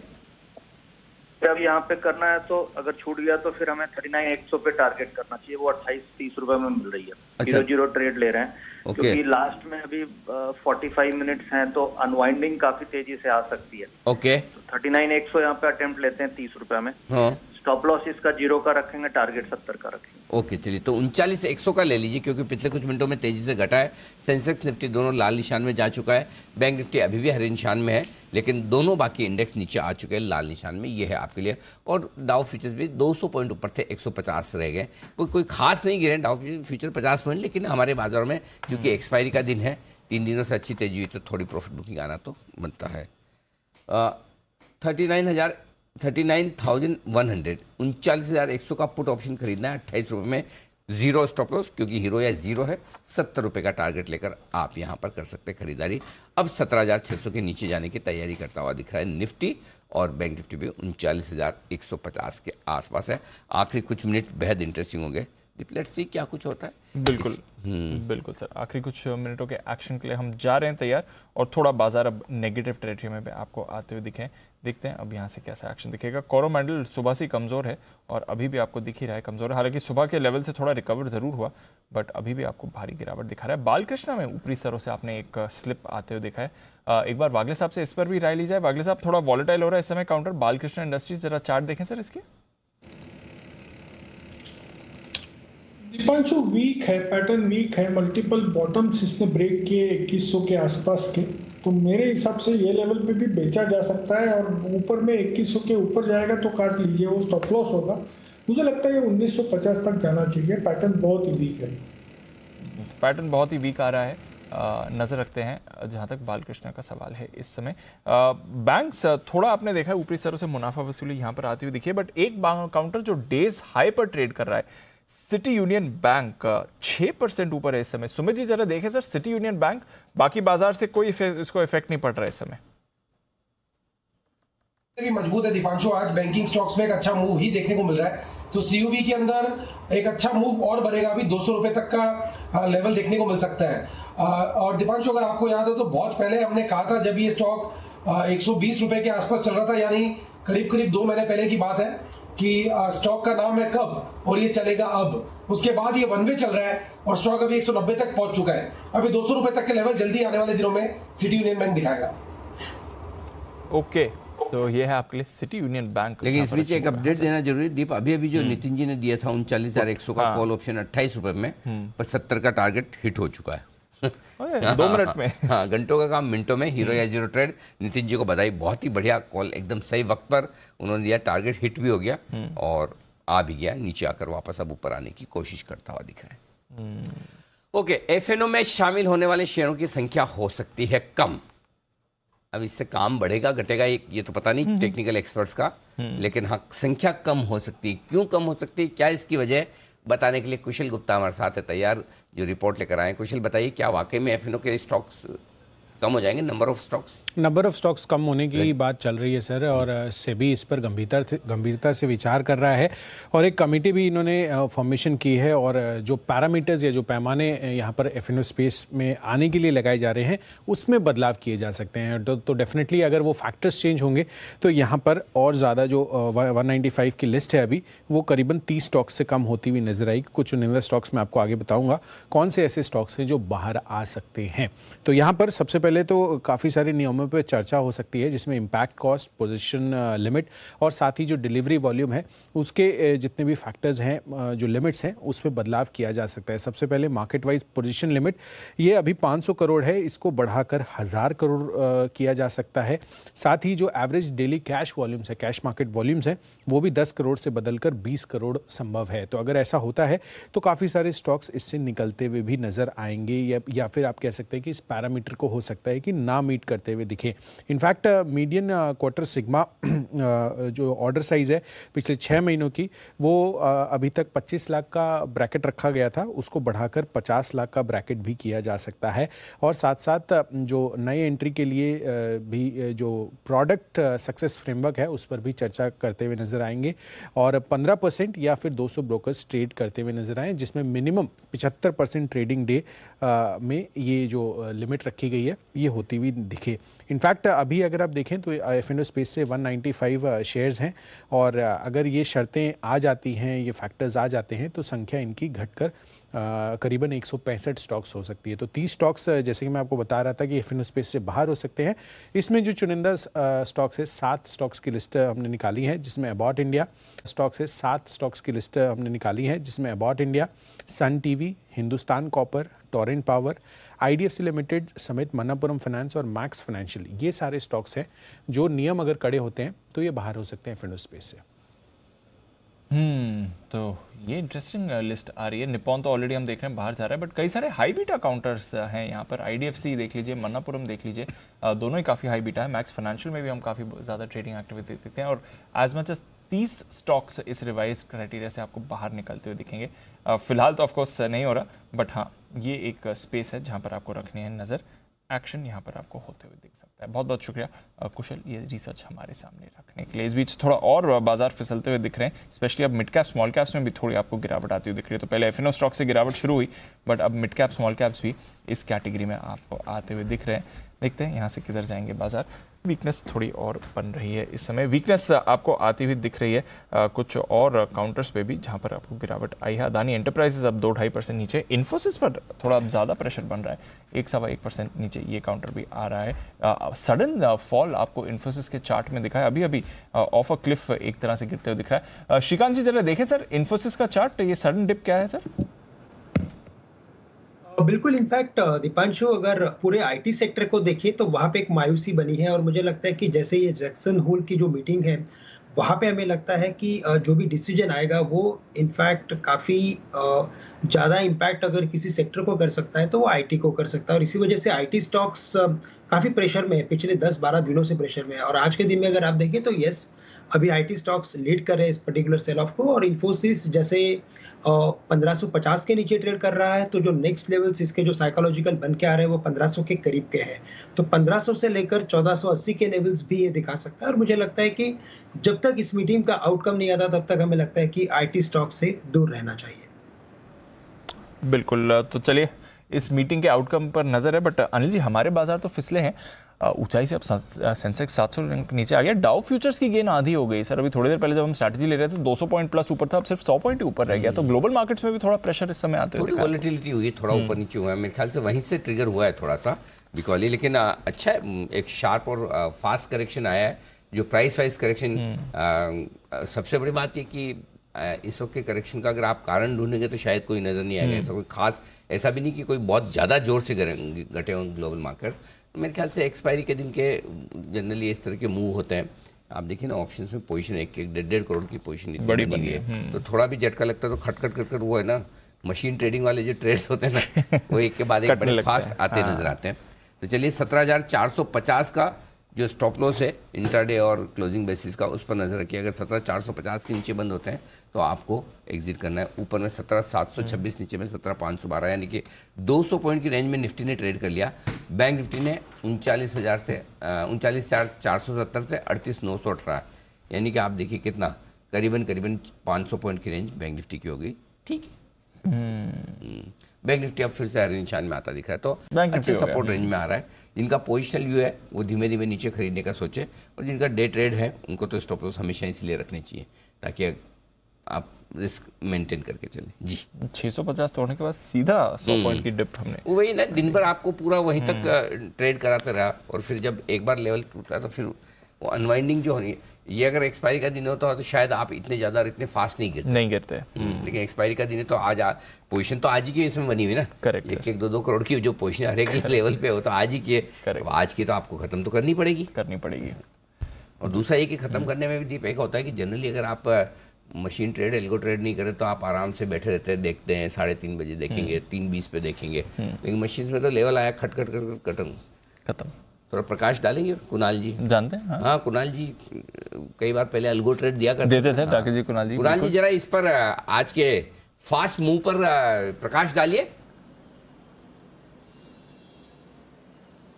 अनिल जी, बिल्कुल आप 100% सही कह रहे हैं। अनिल जी, पिछले सालों में जो ये बड़ा हमने भाग्योदय देखा है अनिल जी एल्गो इंजन्स का, तो अनिल जी इसके कारण बाजार का स्वरूप बदल गया। अनिल जी बिल्कुल आप सही कह रहे हैं। और एल्गोस जो होते हैं उनमें कोई इमोशंस नहीं होते अनिल जी, एक फॉर्मूला फिट हो रखा है, तो एक्सपायरी पर इतना भीषण ट्रेड हो रहा है अनिल जी ऑप्शंस में। जो लोग ये थीटा स्कैल्पिंग कर रहे हैं इतने बड़े पैमाने पर हो रहा है कि हल्का सा मूव आता है और उसका आपको ये इफेक्ट देखने को मिलता है। तो जो अनिल जी बिल्कुल डोमिनोज की तरह सारे बाजार गिर जाते हैं, तो वही होता हुआ दिख रहा है अनिल जी। इसीलिए सारी चीज़ें जो भी है लेवल्स हमेशा स्टॉप लॉस जरूर मेंटेन करके रखें, ताकि कभी भी बड़े शार्प फॉल अचानक से आए, अननोटिस आए, बिना इवेंट के आए उसमें, ताकि आपकी ट्रेडिंग कर रहे हैं तो स्टॉप लॉसेस को होल्ड करके रखें। बिल्कुल सर। भारती एयरटेल जो आज सुबह की सबसे बड़ी खबर थी, जरा इसको ठीक से समझा जाए, एग्जैक्टली हो क्या रहा है इनकी शेयर होल्डिंग को लेकर। कुशल है हमारे साथ तैयार बताने के लिए। कुशल बताइए। बिल्कुल दीप, यहाँ पर जो भारती एयरटेल को लेकर खबर आती हुई दिखी है, इसमें लार्जली ये इंटर से प्रोमोटर एक्शन होता हुआ दिखा है। दो प्रोमोटर्स के बीच यहाँ पर ये डील होती हुई नजर आई है। कुछ लोग शायद ये पहले अनुमान लगाकर चल रहे थे कि यहाँ पर एक ब्लॉक डील होने की संभावना है, बट ऐसा नहीं है। तो इसका क्या कारण है ये भी मैं आपको बताता हूँ। तो दरअसल जो सिंगापुर टेलीकम्युनिकेशंस है, सिंगटेल, वो 3.33% हिस्सा अपना ट्रांसफ़र कर रहा है। और वो किस में ट्रांसफ़र कर रहा है? वो ट्रांसफ़र कर रहा है भारती टेलीकॉम लिमिटेड में, यानी कि जो BTL है उसमें ये ट्रांसफ़र करते हुए नजर आएंगे, जो कि एक जॉइंट वेंचर है भारती एंटरप्राइजेस और सिंगटेल के बीच में। तो यहाँ पर भारती टेलीकॉम लिमिटेड को ये 3.33% स्टेक ट्रांसफ़र किया जाएगा, जिसके तहत सिंगटेल को 12,890 करोड़ रुपए मिलेंगे। और यहाँ पर ये इस पूंजी का निवेश और इस्तेमाल आगे अपने खुद के ग्रोथ इनिशिएटिव्स और साथ ही जो 5G एक्सपेंशन प्लान्स हैं इनके, उसमें ये करते हुए नज़र आएंगे। इनफैक्ट यहाँ पर जो ये डील होती हुई दिखी है, कैलकुलेशन के हिसाब से लगभग 658 रुपये प्रति शेयर पर होती हुई नजर आ रही है, जो कि मौजूदा भाव से एक सिग्निफिकेंट डिस्काउंट पर ये डील होती हुई दिखी है। और आगे आने वाले 90 दिनों में ये ट्रांजैक्शन को पूरा किया जाएगा। ट्रांजैक्शन के बाद अब इंटरेस्टिंग ये है कि हिस्सेदारी किसकी कितनी बनती है। तो यहाँ पर सबसे पहले ट्रांसफ़र के बाद भारती एयरटेल में जो सिंगटेल की कुल हिस्सेदारी है वो 29.7% रह जाएगी, जिसमें भारती टेलीकॉम के जरिए सिंगटेल की जो इनडायरेक्ट होल्डिंग है, माफ़ कीजिएगा, वो 19.2% होगी और 10.5% डायरेक्ट हिस्सेदारी इनकी रहेगी। और आगे चलकर यहाँ पर ये चीज़ लगाई जा रही है कि यहाँ पर भारती एंटरप्राइजेस और सिंगटेल दोनों की जो भारती एयरटेल में हिस्सेदारी है वो इक्वल होती हुई नजर आएगी, जो अभी सिंगटेल की 10% है डायरेक्ट लेवल पर और भारती एंटरप्राइजेस की 6% है। तो आगे चलकर अगर कोई भी सिंगटेल की तरफ से फर्दर सेल भी होता है तो वो भी इंटर प्रमोटर ही होने वाला है। तो बिटवीन दो प्रमोटर्स ये ट्रांजैक्शन है, बट 12,900 करोड़ में ये हो रहा है। जैन साहब, कोई राय इस पर? मित्तल फैमिली अपना स्टेक एसेंशियली बढ़ा रही है, तो as a sign of confidence ही माना जाए? नहीं, बिल्कुल है। और आज सुबह भी चर्चा हो रही थी, मैंने चैनल पे सुना था। और भारतीय एयरटेल जिन लेवल्स पे भी है, बहुत ही अट्रैक्टिव लेवल्स है, बहुत ज्यादा पार्टिसिपेट अभी इन दिनों मार्केट्स के साथ किया हुआ नहीं। और इस तरीके से अगर प्रोमोटर स्टेक बढ़ाते हैं तो that's a big sign of confidence. और 5G का भी अभी ऑप्शन हुए हैं और सारी जो भी अब आगे दिखता है, तो भारतीय Airtel is in a very sweet spot और मुझे लगता है कि बिल्कुल जिन्होंने लिया हुआ है वो होल्ड करके रखे और जिनको लेना है वो बिल्कुल ले सकते हैं इन लेवल्स पे भी। तो ये है आपके लिए भारतीय एयरटेल जिस पर आपको रखनी नजर। थोड़ा एक्शन में ये काउंटर आपको दिख रहा है। खबर भी आज इसमें अच्छी रही है, फिर से फिसल रहे हैं बाजार, थोड़ा रिकवर होके वापस आप प्रेशर आते हुए दिख रहे हैं और अब 550 के नीचे डिसाइसिवली निफ्टी इस समय दिख रहा है। बट इसके बीच मुथूट फाइनेंस होल्ड आउट कर रहा है। काफी इंटरेस्टिंग सीरीज रही है। वागले साहब, मुथूट फाइनेंस के लिए एक बड़ी रैली आई थी और वहां से फिसला। एक महीने का चार्ट देखें तो ऑलमोस्ट उन्हीं लेवल्स पर वापस आ गया है, but with in that 1 month काफी भारी उतार चढ़ाव रहा है इस सीरीज में जहां तक मुथूट फाइनेंस का सवाल है। कैसा दिखता है सर? 1000 के ऊपर ही, 1040 के आसपास। दीपांशु साइडवेज है, व्यू पॉजिटिव है, लेकिन ये माहौल में लेना थोड़ा सा रिस्की है। मुझे नहीं लगता ये 1020 के लेवल्स ब्रेक करेगा। मोमेंटम आएगा तो फिर 1100 तक के स्टॉक जा सकता है। तो ब्रॉडली 1000-1100 के रेंज में थोड़ा सा टाइम स्पेंड कर रहा है। ओके, तो ब्रॉडली एक रेंज में टाइम स्पेंड कर रहा है। बट देखिए किस तरह की वॉलेटिलिटी रही है, स्पेशली पहले 2 हफ्तों इस सीरीज के बहुत ही बड़ी खरीदारी आई थी और उसके बाद बहुत ही शार्प गिरावट आई। इसके नतीजे जब से आए उसके बाद से हमने देखा स्टॉक पर थोड़ा प्रेशर आपने बनते हुए देखा था। तो ये भी एक और काउंटर है जहां पर आप रखिए नजर रखिए। अशोक लेलैंड अगेन इस सीरीज में काफी एक्टिव रहा है ये काउंटर। पूरे ऑटो स्टॉक से आपको पिछले कुछ सीरीज से एक्टिव दिखे, बट अब अशोक लेलैंड पर भी गिरावट आ रही है और डेज लो पर जाते हुए दिख रहा है। हालांकि एज अ सीरीज इसमें फिर भी आपने अच्छी गेन्स बनते हुए देखी, लगभग 10% ऊपर इस सीरीज के लिए काउंटर रहा है। कोई राय अशोक लेलैंड के चार्ट पर जरा नजर डालें श्रीकांत जी। बिल्कुल, तो मुझे लगता है कि अशोक लेलैंड वैसे देखा जाए तो काफी एक स्ट्रॉन्ग कैंडिडेट था जब ऑटो स्टॉक्स में अच्छी तेजी बनी थी, लेकिन समहाउ ये 150 के ऊपर ट्रेड करने में हमेशा ही फेल हुआ। तो हमें लगता है कि इस स्टॉक में एक रेंज बनी है 150 एंड 140 की, और करंट लेवल्स अगर आप देखें तो 150 के काफी नजदीक के हैं। तो हमें लगता है कि इसमें इस लेवल से कोई भी लॉन्ग पोजीशंस बनाने की कोई ज़रूरत नहीं। मुझे लगता है इसे अवॉइड करें, या तो इसमें शॉर्ट पोजीशंस बनाए, स्टॉप लॉस रखें 150 के करीब का। हमें लगता है कि वापस ये स्टॉक 140 के लेवल्स दिखा सकता है। तो with a very short term view इसमें हमें लगता है कि शॉर्ट की पोजीशंस बनाए, बट अगर लॉन्ग टर्म अगर व्यू हो, यहाँ से कुछ 6 से 12 महीने का अगर व्यू हो, तो बिल्कुल ओवरऑल ऑटो सेक्टर अच्छा लगता है और इसे भी होल्ड किया जा सकता है। ओके, ये है आपके लिए अशोक लेलैंड। आइए वक्त है कैश का ऑप्शन लेने का। जय ठक्कर है हमारे साथ तैयार इस वक्त।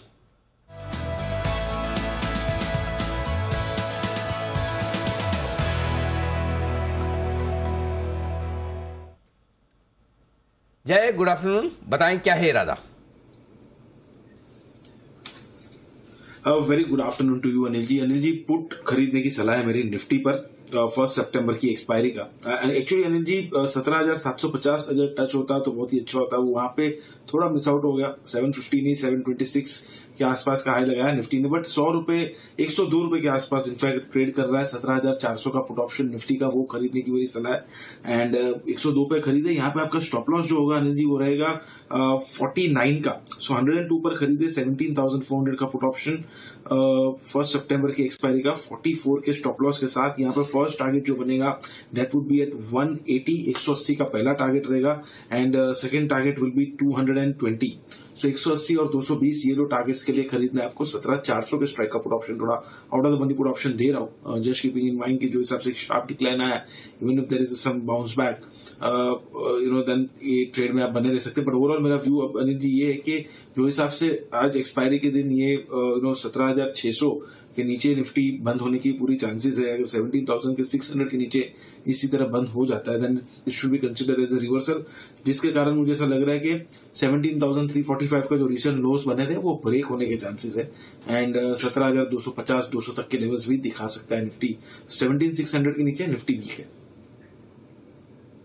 ओके, तो ये है आपके लिए जय की तरफ से 17,400 की पुट जय खरीदवा रहे हैं। ये इंटरेस्टिंग मूव आ रही है। देखते हैं जय की तरफ से जो ये व्यू बना है। जय, बैंक निफ्टी को कैसे देख रहे हैं? तो थोड़ा ये भी आया है नीचे 39,000 के नीचे, बट होल्ड कर रहा है। अब 60 पॉइंट नीचे दिख रहा है इस समय बैंक निफ्टी। जी, कंपैरेटिवली यू आर राइट कि बैंक निफ्टी थोड़ा बहुत होल्ड आउट कर रहा है 39,000 के करीब है दीप, तो वहां पे मैं वेट एंड वॉच करना चाहूंगा। अगर 39,000 के नीचे वहां पे आज क्लोज आ जाता है देन वहां पे भी हमें further weakness till the levels of 38,600 to 38,400, मतलब 400 से 600 पॉइंट की गिरावट आपको वहां पे भी देखने मिल सकता है इफ इट क्लोजेस बिलो 39,000 जो एक क्रूशियल लेवल है। बट निफ्टी में तो क्लियर कर ब्रेकडाउन है। तो निफ्टी में तो ज्यादा क्लियर ब्रेकडाउन आपको इस समय दिख ही रहा है और कई सारे काउंटर्स भी आपको अब डेज लो पर ट्रेड करते हुए दिख रहे हैं। तो शार्प फॉल आई है जहां तक निफ्टी का सवाल है। एक बजाज फाइनेंस यहां पर आपको वीकनेस बनती हुई दिख रही है, एक्सपायरी रिलेटेड ही मान लीजिए 2% नीचे इस समय बजाज फाइनेंस का आपको चार्ट दिखेगा। हिमांशु जी जरा देखें सर बजाज फाइनेंस को 7,000 के लेवल पे। दीपांशु देखिए एक इंपॉर्टेंट सपोर्ट जोन है 20 डेज का मूविंग एवरेज है इन लेवल्स पे 7,050 के आसपास। उन लेवल्स के नीचे बंद होना बहुत पॉजिटिव साइन मैं कहूंगा कि नहीं है, क्योंकि ये जोन पहला एक इंपॉर्टेंट सपोर्ट जोन था और पास्ट में भी हमने देखा था कि एक बार स्टॉक लगभग 7,100 के लोज को टेस्ट करने के बाद नए हाईज लगभग 7,600 के बनाता हुआ नजर आया था। तो इंटरेस्टिंग रहेगा देखना इन लेवल्स पर। फ्रेश शॉर्ट्स के लिए मुझे लगता है कि रिवॉर्ड टू रिस्क उतना अट्रैक्टिव नहीं है, लेकिन अगर 7,000 के नीचे ये स्टॉक चलना शुरू होता है तो इंपॉर्टेंट जो नेक्स्ट सपोर्ट जोन्स हैं वो लगभग 6,600 6,650 तक के हैं, जहां पर फिर से खरीदारी करना की सलाह रहेगी। ओके, तो बजाज फाइनेंस पर रखिए नजर। 17,500 पर अब आपको निफ्टी आते हुए दिख रहा है, 125 अंकों की गिरावट, इनफैक्ट 17,500 के नीचे आ गया है निफ्टी। तो और फ्रेश प्रेशर वहां पर आपको आते हुए दिखा है। बजाज फाइनेंस तो है ही, इन्फोसिस जिसके ब्रेकडाउन की अभी हम बात कर रहे थे, TCS, HDFC limited, Axis bank, HUL, इन सभी दिग्गजों में आपने गिरावट देखी है। एलएनटी भी उस लिस्ट में जोड़ दीजिए, ये भी आपको नीचे आते हुए दिख रहा है। अदानी पोर्ट्स यहां पर भी आप देख रहे हैं काफी तेज गिरावट आई है, इनफैक्ट काफी ऊपर ट्रेड कर रहा था, वहां से फिसला है 2.5% नीचे। निफ्टी का टॉप लूजर है इस समय अदानी पोर्ट्स। एक बार बंसल जी से पूछा जाए चार्ट पर राय। बंसल जी देखें sir Adani ports. Dipanshu charts देखें तो चार्ट्स पे एक नेगेटिव क्रॉसओवर ट्रेडिंग के नजरिए से देखने को मिल रहा है और एक ट्रेंड लाइन भी टूटी है 820 की, एक ट्रेंड लाइन को भी स्टॉक ने तोड़ा है। तो दिपांशु जिन्होंने भी शॉर्ट टर्म के लिए ले रखा है ट्रेडिंग के लिए, उनके लिए निकलने की राय है ट्रेडिंग के नजरिए से बाय साइड पोजीशन को होल्ड नहीं करना चाहिए। ओके, ट्रेडिंग के नजरिए से अगर आपकी बाय साइड पोजीशन है तो फिर होल्ड नहीं करिए। अदानी पोर्ट यहां पर आप एक्शन बनते हुए देख रहे हैं, डाउन साइड डेज लो पर ट्रेड करते हुए आपको इस काउंटर अभी दिखेगा। वीकनेस इन सारे और काउंटर्स में भी आ रही है। टाटा मोटर्स भी आज थोड़ा कमजोर है, सो मुझे एक्सपायरी एक्शन नहीं है टाटा मोटर्स में या कुछ और 460 के नीचे इस समय। दिपांशु सारा एक्सपायरी का मूव ही आया है, लास्ट जो आधे पौने घंटे में देखने को मिला है उसी के बेसिस पे सारे स्टॉक्स में सेलिंग आई है। तो टाटा मोटर्स का जो मेजर सपोर्ट है वो 445 450 लेवल्स है। इन लेवल्स के नीचे इसके अंदर बड़ा सेल ऑफ आएगा, जब तक ये लेवल नहीं टूटेंगे तब तक कोई भी घबराने वाला बात है नहीं। और ऊपर में जैसे ही 465 470 का लेवल टूटेगा तो अब की बारी फिर ये 500 का लेवल क्रॉस करेगा। तो पोजीशंस होल्ड करें, आज और कल 1-2 दिन में थोड़ा सा स्टेबल हो जाएगा और फिर ऊपर का मूव आएगा टाटा मोटर्स के अंदर। टाटा मोटर्स पर रखिए नजर। Interestingly cement counters hold out कर रहे हैं। श्री सीमेंट, ग्रासिम दोनों में खरीदारी है। अभी प्रिज्म जॉनसन पर खरीदारी की राय श्रीकांत जी की तरफ से आती हुई दिखी थी। जैन साहब सीमेंट सेक्टर फिर से एक्शन में, आई थिंक 1-2 दिन में ये अंबुजा का एसीसी अंबुजा, इनफैक्ट कल ही से एसीसी अंबुजा के ओपन ऑफर्स भी खुलने वाले हैं सर, थोड़े डिस्काउंट पर हैं ऑफकोर्स, बट कोई राय इस समय सीमेंट स्पेस पर? लास्ट वीक इसी शो में सीमेंट स्टॉक्स के बारे में काफी लंबी चर्चा हुई थी और काफी सारे स्टॉक्स भी रेकमेंड किए थे। और मुझे लगता है कि देखिए जिस तरीके से अंबुजा और एसीसी और गुजरात बेस्ड सीमेंट प्लांट्स वापस से माहौल बना सकते हैं, देखिए अडानी ग्रुप जिस तरीके से टेक ओवर स्प्री में है और मुझे लगता है कि हो सकता है और भी दूसरे सीमेंट प्लांट्स उधर के हैं, वहां पे नजरें बन सकती है, क्योंकि लॉजिस्टिक्स के ऊपर सीमेंट कंपनीज चलती हैं, तो उधर की कंपनीज को ध्यान देना चाहिए। बट मैं ये नहीं कह रहा कि वो आएंगी, बट फिर भी श्री दिग्विजय सीमेंट है, ये बहुत बढ़िया लगता है मुझे। इवन गुजरात सिद्धि सीमेंट है, सांगी इंडस्ट्रीज है, ये छोटे स्टॉक्स है और बाकी ओवरऑल न्यूवोको विस्टाज है। और मैंने बहुत सारे स्टॉक सीमेंट के रेकमेंड किए हुए हैं। सागर सीमेंट भी लास्ट वीक किया था और थोड़ी देर बाद सिद्धार्थ जी ने भी उसके बारे में जिक्र किया था।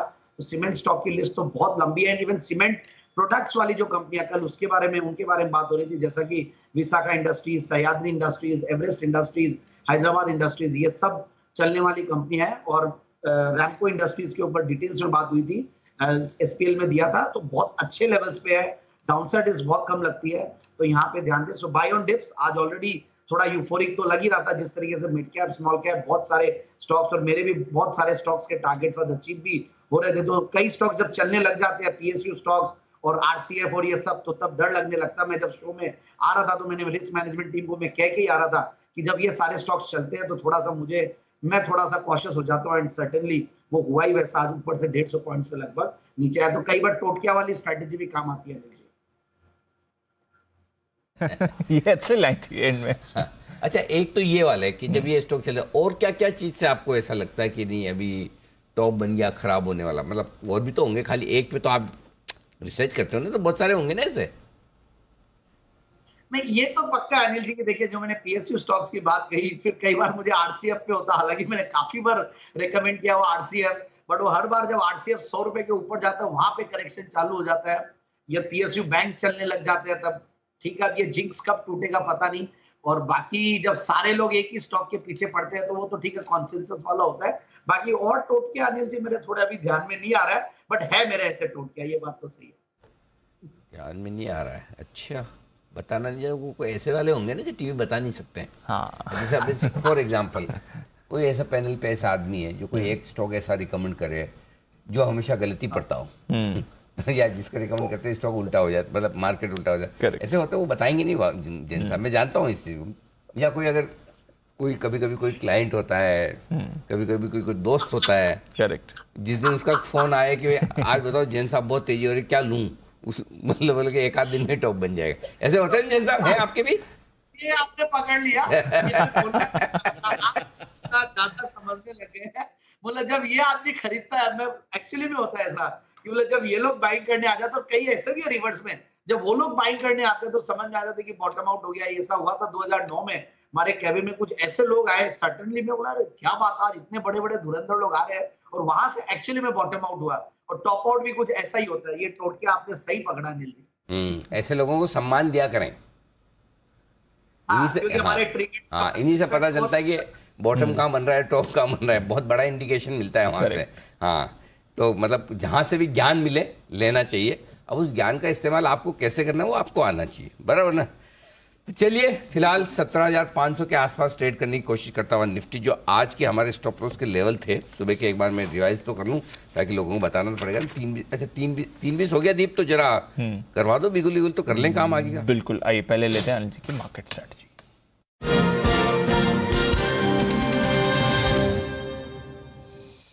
सर, डाउ फ्यूचर्स जब लास्ट चेक किया था वहाँ से 125 अंक नीचे आ गया है। नैस्डैक फ्यूचर्स 1% ऊपर थे, अब आधा % ऊपर रह गए हैं। यूरोप के बाजार अब नेगेटिव टेरिटरी में आने की तैयारी में, इनफैक्ट फ्रांस और जर्मनी नेगेटिव टेरिटरी में आ चुके हैं। तो ऊपर से तो यूरोप भी फिसला है, डाउ फ्यूचर्स भी फिसले हैं, हमारे बाजार नेगेटिव टेरिटरी में है। थोड़ा तो मूड माहौल बिगड़ा है, हमारी एक्सपायरी भी है, बट ग्लोबल मूड माहौल भी बिगड़ा है। सर, क्या चल रहा है और क्या करके? तो दोनों चीजें दीप, फर्क इतना कि आज हमने पहले शुरुआत की, ग्लोबल पीछे से खराब हुआ, यस, है ना? ये बात तो माननी पड़ेगी। पहले हम गिरना शुरू हुए, तो अपने सिंपल चीज है डिसिप्लिन। डिसिप्लिन क्या है? Closing stop loss, intraday stop loss सुबह 17,450 का दिया था। अगर डे ट्रेडिंग का आपने 17,650, 575 जो भी आपने लगाया हो, कहीं न कहीं लगाया होगा, नहीं लगाया तो कोई बात नहीं लगाया तो भी क्या कर सकते हैं, नहीं लगाया, कहीं सब लोग नहीं भी लगाते हैं, इंतजार करते हैं। अब आपको लगाना ही लगाना है, वो 17,450 है इंट्राडे और क्लोजिंग बेसिस। अब इंट्राडे तो क्या बचा, 17,450 के अगर नीचे आज बंद होता है, अब तो चांस कम लगते हैं, लेकिन अगर होता है तो थैंक यू कर लेना है। बैंक निफ्टी का स्टॉप लॉस हमने आपको दिया था, इंट्राडे दिया था 38,800, आपको याद है मैंने कहा 38,850 है, लेकिन मैं 800 दूंगा 50 पॉइंट की रिस्क एक्सपायरी के लिहाज से। आज का लो 38,845 ही है अभी तक, तो 38,800 के नीचे अगर अब इंट्राडे का तो कोई मतलब नहीं, क्लोजिंग 38,500 है, तो मेरे हिसाब से 17,450 और 38,500 के नीचे बंद होता तो ये आपको स्टॉप लॉस लगाना है। अदरवाइज डे ट्रेडिंग वाली तो आपकी वैसे आज कट जाएगी, किसी को मतलब इन्विटेशन की जरूरत नहीं, क्योंकि आज आखिरी दिन है। पोजिशनल अभी भी आप होल्ड कर सकते हैं, कुछ बिगड़ा नहीं, ठीक है। हो सकता अगर आपको रिस्क कम रखनी है तो फिर अलग बात है, कि भाई मैं तो 200 ऊपर से नीचे 200 पॉइंट देख लिया, इतनी रिस्क मेरी ताकत नहीं है, तो फिर आप अपना स्टॉप लॉस रिस्क के हिसाब से लगाओ। लेवल के हिसाब से 17,450, 38,500 आता है क्लोजिंग बेसिस पे, जो आज तो नहीं है। क्लियर है? अब रहा सवाल कल के लिए क्या पोजीशन लेके जाने का, करेक्ट? तो वैसे तो आज तो आपकी पोजीशन ज्यादातर तो कट ही रही है, अब फ्रेश अगली सीरीज में कल ही बनाइए। बहुत आप में रिस्क लेने की ताकत है तो मैं कहूंगा कि कॉल ऑप्शन खरीदिए 17,500 के आसपास। लेकिन प्रॉब्लम क्या है, प्रीमियम बहुत ज्यादा है। आज प्रीमियम और एक्सपायरी के दिन प्रीमियम बहुत ज्यादा होती है। इसलिए मेरी राय आज होगी कि कल सुबह की सुबह देखेंगे। आज आपको कोई पोजीशन बना के जाने की जरूरत नहीं, कल की कल देखी जाएगी। क्लियर है? समझ गया। हाँ, बैंक निफ्टी के हमारे 38,450 39,450 तक के सारे टारगेट आए, करेक्ट। अब वापस बाइंग जोन में आ रहा है, सुबह देखेंगे ना, सुबह खरीदने का मौका मिलेगा तो खरीदेंगे। और बहुत ही ग्लोबल अगर खराब ही हो गया, कुछ ऐसा वैसा हो गया, करेक्ट, तो फिर क्यों खरीद के जाना, कल की कल देखेंगे। तो आज फ्रेश पोजीशन कुछ मत बनाइए। जो पोजीशन है पोजिशनल, अगर आप स्टॉप लॉस स्ट्रिक्टली फॉलो करते तो एक दिन और रुक सकते हैं, और अगर आपको रिस्क कम ज़्यादा लगती तो कम कर लीजिए। ठीक, क्लियर है? Understood sir. ओके, तो ये है आपके लिए राय अनिल जी की तरफ से। इंटरडे स्टॉप लॉस हिट हो गया, पोजीशन अगर आप रख रहे हैं तो रिस्क के हिसाब से रखिए और लेवल्स को रिस्पेक्ट करिए। आइए, श्रीकांत जी एक कॉल देने के लिए तैयार हैं। बिगुल श्रीकांत जी के लिए BTSTT का।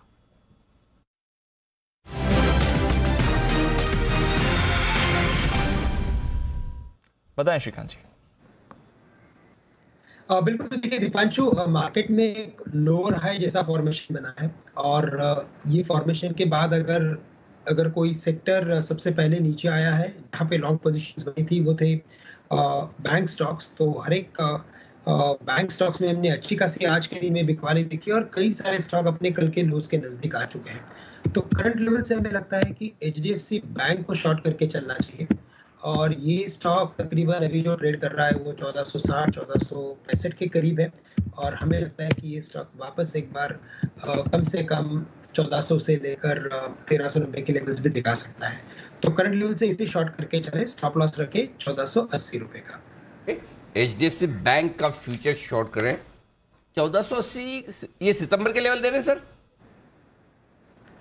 अनिल जी, मैं कैश के लेवल से रहा हूँ, तो बेस्ड ऑन कैश हमें इस ट्रेड को मैनेज करना पड़ेगा। अच्छा, कैश का लेवल लाओ भाई। 1462 चल रहा है। मैं वही सोचा, मैंने कहा 72 पे तो इतना छोटा स्टॉप लॉस तो क्या ही देंगे आप। 1462 पे कैश लेवल है, 1480 का स्टॉप लॉस है, टारगेट 1400 है, 1400 रुपये टारगेट है।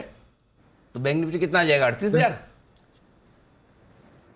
लगता तो है, क्योंकि मार्केट में जो लोअर हाई बना है, और जैसे कि सामने जितने सारे इवेंट बने हैं और जो मैक्रो फैक्टर्स जो हम ट्रैक करते हैं, अगर इन सभी का कॉम्बिनेशन करें तो मार्केट में एक लोअर टॉप की रिक्वायरमेंट थी। मुझे लगता है कि शायद आज के दिन में मार्केट ने एक लोअर टॉप बना दिया है। अनलेस एंड टिल कि ऐसा कुछ हो जाए कि कल मार्केट बहुत ही बड़े गैप से खुल जाए तो ये पैटर्न रिवर्स होगा। अदरवाइज मुझे लगता है कि ये जो पैटर्न है वो कंटिन्यू होके हम एक बार शायद 17,200 या 17,000 के लेवल्स देख सकते हैं। ओके, तो चलिए HDFC बैंक पर भी उकाली की राय आई थोड़ी। लेवल्स भी श्रीकांत जी थोड़ी ज़्यादा गिरावट इसमें एक्सपेक्ट कर रहे हैं। ओके, HDFC बैंक दिग्गज गिरने के लिए तैयार, इस पर रखिएगा नज़र। ज़रा एक बार रैमको सीमेंट्स पर भी डाल दीजिए। हम सीमेंट स्टॉक्स की बात कर रहे थे, इस पर स्पाइक आया। बाकी बाजार डेज लो पर जा रहा है, गिर रहा है। रैमको सीमेंट स्पाइक करके डेज हाई पर आपको आते हुए दिख रहा है। तो सीमेंट टुवर्ड्स द एंड यहाँ पर आपको एक अच्छा उछाला है। ABB यहाँ पर आपको एक अच्छी मूव आती हुई दिख रही है, 3% ऊपर। ये काउंटर भी इस समय आपको ट्रेड करते हुए दिखेगा। अगेन बहुत एक्टिव हो रहा है ये काउंटर भी towards end of trade. Jain साहब से एक अपडेट लेना था। जैन साहब बताएं सर। नहीं, मैंने तो रैमको इंडस्ट्रीज बोला था। सीमेंट के स्टॉक्स में रैमको इंडस्ट्रीज बोला था। मुझे लगता है जो हमारे श्रोता है और जो व्यूअर्स हो शायद रैमको सीमेंट्स के साथ कंफ्यूज कर गए हो। जस्ट अ जोक, मतलब मुझे ऐसा लग रहा है। बट एनीवेज सीमेंट स्टॉक्स अच्छे लग रहे हैं, और इस आगे आने वाला महीना जो है सीमेंट स्टॉक्स का रहेगा, और मुझे ऐसा लगता है श्री सीमेंट्स काफी अच्छा परफॉर्म कर सकता है। हालांकि मेरा एक मन था, मार्केट टूट गया काफी, नहीं तो मुझे शुरुआत करने की इच्छा थी कि आज लास्ट थर्सडे है तो मैं एक पिक ऑफ द मंथ भी देना शुरू करूं, या पिक ऑफ द सीरीज का मौका मुझे फ्राइडे को नहीं मिलता है, बट मैं थर्सडे को जब आता हूं तो मैंने देने की इच्छा थी, और मैंने उसमें सीमेंट स्टॉक को शामिल करने का सोचा था। मंडे को 8-10 तो दे देते एक साथ, फ्राइडे के मिला के। वो बंसल जी बोलते भी मुझे, मतलब बोलते तो नहीं, मन मन में सोचते हैं बंसल जी कि वो तो सारे एक साथ ही खाया पिया निकाल देते। जैन साहब आते हैं 8 देते हैं, आपसे कॉम्पीट करते करते फिर सेठी साहब 5-6 दे देते हैं। क्यों बंसल जी?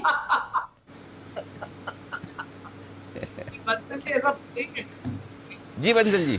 नहीं अनिल जी, ठीक पकड़े अनिल जी आप। सही पकड़े अनिल जी, आप तो मन की बात जान लेते हैं। अनिल जी मैं ही नहीं, सब लोग मानते हैं इस चीज को। मजा आ गया, वाह। बंसल जी देखो एकदम निष्पक्ष आदमी है। जैन साहब भले कहाँ घूमने फिराने के लिए ले जाए, ऐसे सब प्लान बनाए, लेकिन बंसल जी सच से बिल्कुल हिलते नहीं है, सत्य बोलते बंसल जी। बहुत बढ़िया, वेरी गुड। ओके, तो चलिए बिल्कुल आपकी जो इच्छा है देते रहिए, दे ही रहे ना, ले नहीं रहे ना। जब दे जरूर दे। बिल्कुल। आइए फिर क्लोजिंग की तरफ बढ़ते हैं। और अनिल जी, इवेंटफुल सीरीज रही है और लास्ट 3 डेज सर जबरदस्त इवेंटफुल रहे हैं। गैप डाउन और डेज हाई पर क्लोजिंग, 2 दिनों का एक्शन। आज गैप अप और डेज लो पर क्लोजिंग। तो इनवर्स ओपनिंग और क्लोजिंग का आप एक्शन देखते हैं बाजार पर। और आज ग्लोबल मार्केट्स का वैसे पूरा सहारा था, 2 दिनों से नहीं था, फिर भी आप देख रहे हैं डेज लो पर। खैर मंथली एक्सपायरी भी है तो उसका भी आपको इम्पैक्ट आते हुए दिख रहा है। जिन स्टॉक्स ने गेन किया उनसे करते हैं शुरुआत, क्योंकि बहुत छोटी लिस्ट है वहां पर। श्री सीमेंट, जिसकी अभी जैन साहब भी बात कर रहे थे, Hindalco, Divis, Eicher, Grasim, SBI life, HDFC life, coal India, यहाँ पर हल्की फुल्की आपने खरीदारी देखी है। उसके सामने Adani ports, Bajaj finance, Cipla, IndusInd bank, Axis, TCS, Infosys, NTPC, HDFC, Tata motors, HDFC bank, L and T, Tata consumer, sun pharma, Asian paints, ICICI bank, यहाँ पर आपने गिरावट देखी है। ओपनिंग पर सिर्फ 3 स्टॉक्स नेगेटिव थे, क्लोजिंग में हम देख रहे हैं 40 स्टॉक्स नेगेटिव आपको क्लोज करते हुए दिख रहे हैं। वायदा कारोबार की तरफ आइए। इवेंटफुल एक्शन बीएचईएल के लिए एक बार 10% का सर्किट भी लगा था, इसमें एलएनटी फाइनेंस में 10% का सर्किट लगा था। दोनों स्टॉक्स में बड़ी बड़ी ब्लॉक डील्स आज हुई हैं। City union bank, RBL bank लगातार इसमें खरीदारी आई थिंक 30% दौड़ चुका है पिछले कुछ ट्रेडिंग सेशन से, जबरदस्त तेजी इसमें आई है। आईडीएफसी और आईडीएफसी फर्स्ट दोनों में आपने पॉजिटिविटी देखी थी। Doctor Lal, India mart, ABB, Piramal enterprises अच्छी सीरीज रही है इसके लिए। Canara bank, Godrej properties, REC, Whirlpool, Manappuram, Ramco, Balrampur Chini, Concor, HPCL और एलआईसी हाउसिंग, यह भी कुछ काउंटर से जहां पर तेजी रही। कोरोमंडल सुबह कमजोर था, रिकवर हुआ बट फिर भी 4.5% नीचे बंद हो रहा है। निप्पॉन लाइफ वायदा कारोबार में आखिरी दिन 3% नीचे ये counter. Balkrishna industries, Lupin, Ambuja cement कल से ओपन ऑफर शुरू हो रहा है। एसीसी, इसका भी ओपन ऑफर कल से शुरू हो रहा है, दोनों पर रखिएगा नजर। Zydus life sciences, first source, persistent, Deepak nitrite, Shriram transport finance, Hindustan copper, Gujarat gas, Torrent power, कुछ और स्टॉक्स जहां पर आपने वीकनेस बनती हुई देखी। प्रिज्म जॉनसन सीमेंट स्पेस से काफी एक्टिव हो रहा था, इस काउंटर पर रखिएगा नजर। कैश काउंटर्स में सेंट्रल बैंक 10% का उछाल, आईडीबीआई बैंक बड़ा उछाल, इस पर भी आपने आते हुए देखा 6.5%। Indian bank, इक्विटा small finance bank, यहाँ पर भी अच्छी खरीदारी रही। Thermax, union bank, NHPC, Mahindra life spaces, यहाँ पर भी पॉजिटिव एक्शन था। कोरोमंडल था नीचे बट कुछ फर्टिलाइजर स्टॉक्स में तेजी थी। आरसीएफ 4% ऊपर, ये काउंटर आपको बंद होते हुए दिख रहा है। इसके साथ ही न्यू इंडिया एश्योरेंस, यहाँ पर अच्छी खरीदारी रही। एप्पल इंडिया, यहाँ पर पॉजिटिव मोमेंटम रहा। इंडिया बुल्स रियल एस्टेट 2 दिनों से ये काउंटर भी आउट परफॉर्म कर रहा है। सीसीएल प्रोडक्ट्स और टाटा कॉफी, यहाँ पर भी आपने एक्शन देखा है। 17 और टाटा कॉफी, यहाँ पर भी आपने एक्शन देखा है। 17,500 अनिल जी 100 पॉइंट की गिरावट के साथ प्रोविजन क्लोज, डेज हाई से करीब 225 अंक नीचे निफ्टी बंद होते दिख रहा है। और बैंक निफ्टी 38,850 पर क्लोज हो रहा है अनिल जी, 0.5% नीचे, और डेज हाई से तो काफी शार्प फॉल इसकी भी है। बिल्कुल, और एक्सपायरी के दिन जिस तरह के उतार चढ़ाव की आशंका रहती है, बिल्कुल आज वो दिखा हुआ भी। बिल्कुल, तो उतार चढ़ाव के बीच फाइनली 100 ऊपर खुलने के बाद 100 नीचे हम बंद हुए और दिन के दौरान बड़ा उतार चढ़ाव। फिलहाल बंद होते वक्त डाउ फ्यूचर्स 80-85 अंक ऊपर है, 70 अंक ऊपर नैस्डैक फ्यूचर्स। देखते हैं आज रात क्या कुछ होता है अमेरिका में और उसके दम पर कैसा क्या कुछ एक्शन होगा। लगता है इन्हीं लेवल के आसपास क्लोजिंग आएगी, क्योंकि आखिरी आधे घंटे में कोई खास रिकवरी थी नहीं दी। हाँ, ये जरूर कि बैंक निफ्टी 38,800 के स्टॉक लॉस के नीचे नहीं बंद होगा। आज निफ्टी भी अभी भी जो लॉन्ग पोजीशन का स्टॉक लॉस है उसके नीचे बंद नहीं हुआ है, कम से कम डिसिप्लिन के तौर पर वहाँ नहीं है। इंट्राडे ट्रेड्स के लिए तो आपको स्टॉक लॉस दिन के दौरान दिए जाते हैं। और मैं ये बताना भी चाहता हूँ, कई बार ऐसा हो सकता है हर एक दिन आपका मार्केट का एनालिसिस या मार्केट का मूवमेंट 100% ऐसा होगा नहीं। बिल्कुल, और इसीलिए स्टॉप लॉस दिए जाते हैं। स्टॉप लॉस खाली बोलने के लिए, लोगों का प्रॉब्लम कहाँ है, स्टॉप लॉस लगाएंगे ही नहीं। एब्सोल्युटली, स्टॉप लॉस कुछ भी दिया जाए, एक तो या तो दिया जाए वो लगाया जाए, और वो नहीं लगाना तो आपको अपने रिस्क के हिसाब से लगाना। एब्सोल्युटली, उसके बगैर इस तरह के मूव किसी न किसी दिन तो आएंगे। अगर महीने में 20-22 ट्रेडिंग सेशन है तो 2-3 ट्रेडिंग सेशन ऐसे होंगे ही होंगे, और हर महीने होते हैं जहाँ आपको पता नहीं चलेगा कि अचानक से क्या हुआ। आप कहते हैं स्टॉप लॉस इसी दिन के लिए, आपको याद है एक दिन वो 16,165 जिस दिन बनाया था, और वहां से जो मार्केट घूमा, उस दिन भी मार्केट बहुत तेजी से खुला, जोर से आया नीचे और फिर जो घुमा था। हाँ, तो कई बार ऐसा होता है कि किसी दिन अचानक से इस तरह के मूव आते हैं। उसकी तैयारी आपके पास एक ही तरीके से है, और वो है आपके रिस्क के हिसाब से आपका स्टॉप लॉस। एनीवे, जिसने लगाया है बहुत अच्छी बात है, आपकी डिसिप्लिन की प्रशंसा है। जिसने नहीं लगाया कोई बात नहीं, नुकसान हुआ है लेकिन इससे सीखना है, अगली बार वापस ये गलती नहीं किया तो अगली बार ध्यान रखना है। बिल्कुल। एनीवे, आइए बढ़ते आगे। और अच्छा, फाइनल क्लोजिंग आगे पहले बता दूं, 17,522 देख लिया, अभी भी 17,500 के नीचे बंद नहीं हुआ एवरेज होकर, होल्ड कर लिया। बिल्कुल सर, 17,490 की क्लोजिंग आपको 3 दिन पहले मिली थी, तो क्लोजिंग बेसिस पे अभी तक स्टॉक लॉसेस ट्रिगर नहीं हुआ। 38,950 आई है बैंक निफ्टी की क्लोजिंग, तो उतनी बुरी नहीं है। खराब तो ऊपर से देखेंगे तो आपको खराब लगेगा, लेकिन आप सोचो अगर हमारे में ताकत 200 पॉइंट का निफ्टी का मूवमेंट अनएक्सपेक्टेड देखने की नहीं है, तो फिर आपको ये सोचना चाहिए कि आप सही प्रोफेशन में है कि नहीं। एब्सोल्युटली। फिर आप बिल्कुल, अगर फिर आप ट्रेडिंग के प्रोफेशन में अनएक्सपेक्टेड मूव, एक्सपेक्टेड तो आ ही सकता है, खैर अनएक्सपेक्टेड ऐसा मार्केट में पहली और आखिरी बार नहीं है, आगे भी आएगा, तो ना आपको पता चलेगा ना मुझे पता चलेगा। बिल्कुल, ये होगा ही होगा, ये होना ही है मार्केट की, इसीलिए मार्केट अनप्रेडिक्टेबल, नहीं तो सारे लोग एफडी का पैसा यहीं डाल देना। Exactly right. बैंक निफ्टी में आपने अच्छे समय पर मुनाफा प्रॉफिट करने का भी बोला था, ठीक, वो अच्छा हो गया, दोपहर में लगा। हाँ, 17,600 के नीचे नहीं होनी चाहिए एक्सपायरी, अब हो भी गए तो 75 पॉइंट ही नीचे हुई ना, 75 पॉइंट में दुनिया थोड़ी लुट जाती है। एग्जैक्टली वही है। चलो ठीक है, एनीवे बढ़ते आगे और आज शाम के एक्शन पर करते हैं फोकस। दुनिया जहान की एक से एक बड़ी खबरें आपके लिए हर गुरुवार को आती है, और जो आपको जब भी एक्सपायरी का स्ट्रेस हो, तनाव हो, जिनको लगता है कि उनकी मुताबिक उम्मीद के मुताबिक एक्सपायरी नहीं हुई, आपको मूड फ्रेश करने के लिए, थकान उतारने के लिए बात दुनिया की आपके लिए तैयार है, जिसे आप सब पसंद करते हैं, और हमारे सारे एक्सपर्ट्स मजबूरी में उसकी झलक देखते हैं, क्योंकि उनको पता है कभी भी कोई भी सवाल उस पर आ सकता है। तो आज की झलक हमारे एक्सपर्ट्स के लिए और आपके लिए।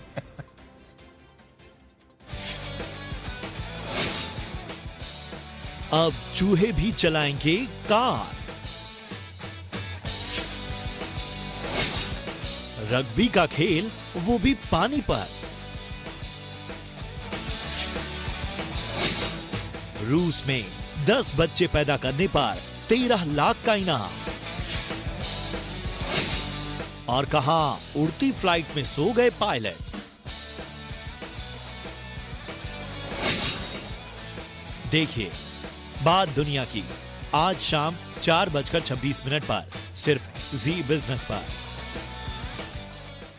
आज तो बड़ा मामला, बड़ा सीरियस है कि सारी खबरें जो है बड़ी इंटरेस्टिंग। एक तो चूहे वाली पानी पर रग्बी का मैच, पायलट्स हो गए, फ्लाइट चलाते जा, अच्छा हो तो फ्लाइट, कार चलाते हो जाए तो तुरंत ही काम हो जाए। बिल्कुल फ्लाइट में तो फिर भी आमने सामने तो कमी आती नहीं के बराबर नहीं आती, मतलब आती क्या है।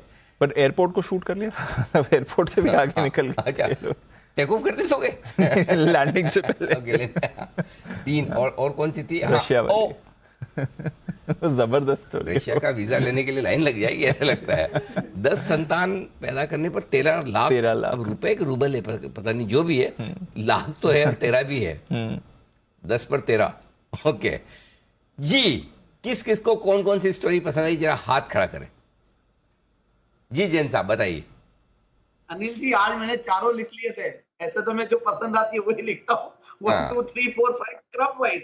चूहे चलाएगी car, rugby in waters, Russia में 10 बच्चे, और pilot sleeping in the flight. एकदम ऐसा एकदम पूरा ट्रांसलेट करके लिख दिया। बट बाकी वो रशिया वाली स्टोरी गजब। कौन सी रशिया? वाह, जैन साहब को अफसोस है कि रशिया में पैदा नहीं हुए, अगले जन्म में कोशिश करेगा जैन साहब, कोई दिक्कत नहीं है जी। और किसी की कोई विशेष टिप्पणी किसकी है? जी राकेश जी। देखिए अनिल जी, पसंद तो एक तो पायलट वाला आया जो प्लेन में सो गया अनिल जी, और लेकिन मैच देखेंगे अनिल जी रग्बी वाला जो पानी पे है। क्योंकि रग्बी में होती है अनिल जी फाइटिंग। देखिए जमीन में जब रग्बी खेलते हैं तो आदमी सामने से ऊपर से कूदता है अनिल जी, पानी के अंदर तो नीचे से भी लपेट लेगा, ऊपर से भी लपेट लेगा, सामने से भी लपेट लेगा। तो पानी पे रग्बी का मैच है तो वो ज्यादा इंटरेस्टिंग है अनिल जी। बहुत ही बढ़िया। और कुणाल जी आप? हॉस्टल लाइफ की याद आ गई, जब हॉस्टल के अंदर अनिल जी। जी जी जी, हाँ बोलिए। हॉस्टल में देखिए अनिल जी, हॉस्टल में तो कंबल डाल दिया जाता था बच्चों के ऊपर, मतलब कि कोई शरारत करता था तो कंबल डाल के उसकी पिटाई करते थे। तो अनिल जी पानी में जो रग्बी का मैच है उसमें भी मेरे को लग रहा है सेम टू सेम कुछ होगा अनिल जी। ओहो, चलो आपके दोस्त काफी अच्छे थे बंसल जी, सीधे सीधे नहीं पीटते थे, कंबल डाल के पीटते थे। फिर पता नहीं चलता ना कौन पीट रहा है। अच्छे दोस्तों की संगत में रहे। जी कुणाल जी। अनिल जी देखिए, चूहे वाली कहानी भी बड़ी जबरदस्त लगी अनिल जी। अगर चूहे अनिल जी ट्रेडिंग पर आ गए तो क्या होगा अनिल जी? मैं तो ये सोच रहा हूँ अगर कार चला सकते हैं तो ट्रेड भी कर सकते हैं अनिल जी। हाँ, ये बात तो सही है। शेयर बाजार में चूहे चूहे और शेर की कहानियां तो सुनी हुई है ना, शेयर बाजार में चूहे, वैसा है। चलिए, तो ये है सारी इंटरेस्टिंग कहानियां जो आज शाम आप जरूर देखें हमारे इस खास शो में। आइए, इसके अलावा जो शोज हैं वो मैं आपके सामने रख दूं। सोचिए, अगर नौकरी पेशा लोगों ने हफ्ते में 4 दिन काम करना और 3 दिन आराम करना हो तो क्या कहेंगे आप? मजा आ जाएगा, बहुत मजा आ जाएगा। ज्यादा ऐसे करा दीजिए ये इधर सारे जो लोग बैठे ना, जैन साहब, कुणाल जी, राकेश जी, बोले हम तो खुद हमारा छोड़ के नौकरी करेंगे। बोले इनके नौकरी वालों की लाइफ ज़्यादा आसान होगी। लेकिन और इसके अलावा अच्छा, नौकरी छोड़ते ही, समझो छोड़नी भी है, छोड़ते ही 2 दिनों में आपका फुल एंड फाइनल सेटलमेंट, नहीं तो महीने 2 महीने लगते हैं आजकल। आराम ठीक है, छोड़िए 2 दिनों में सारा। या फिर आपकी सीटीसी, जितनी भी आपकी सैलरी, फॉर एग्जांपल आपका पैकेज 20 लाख रुपए का, उसका 50% बेसिक सैलरी हो तो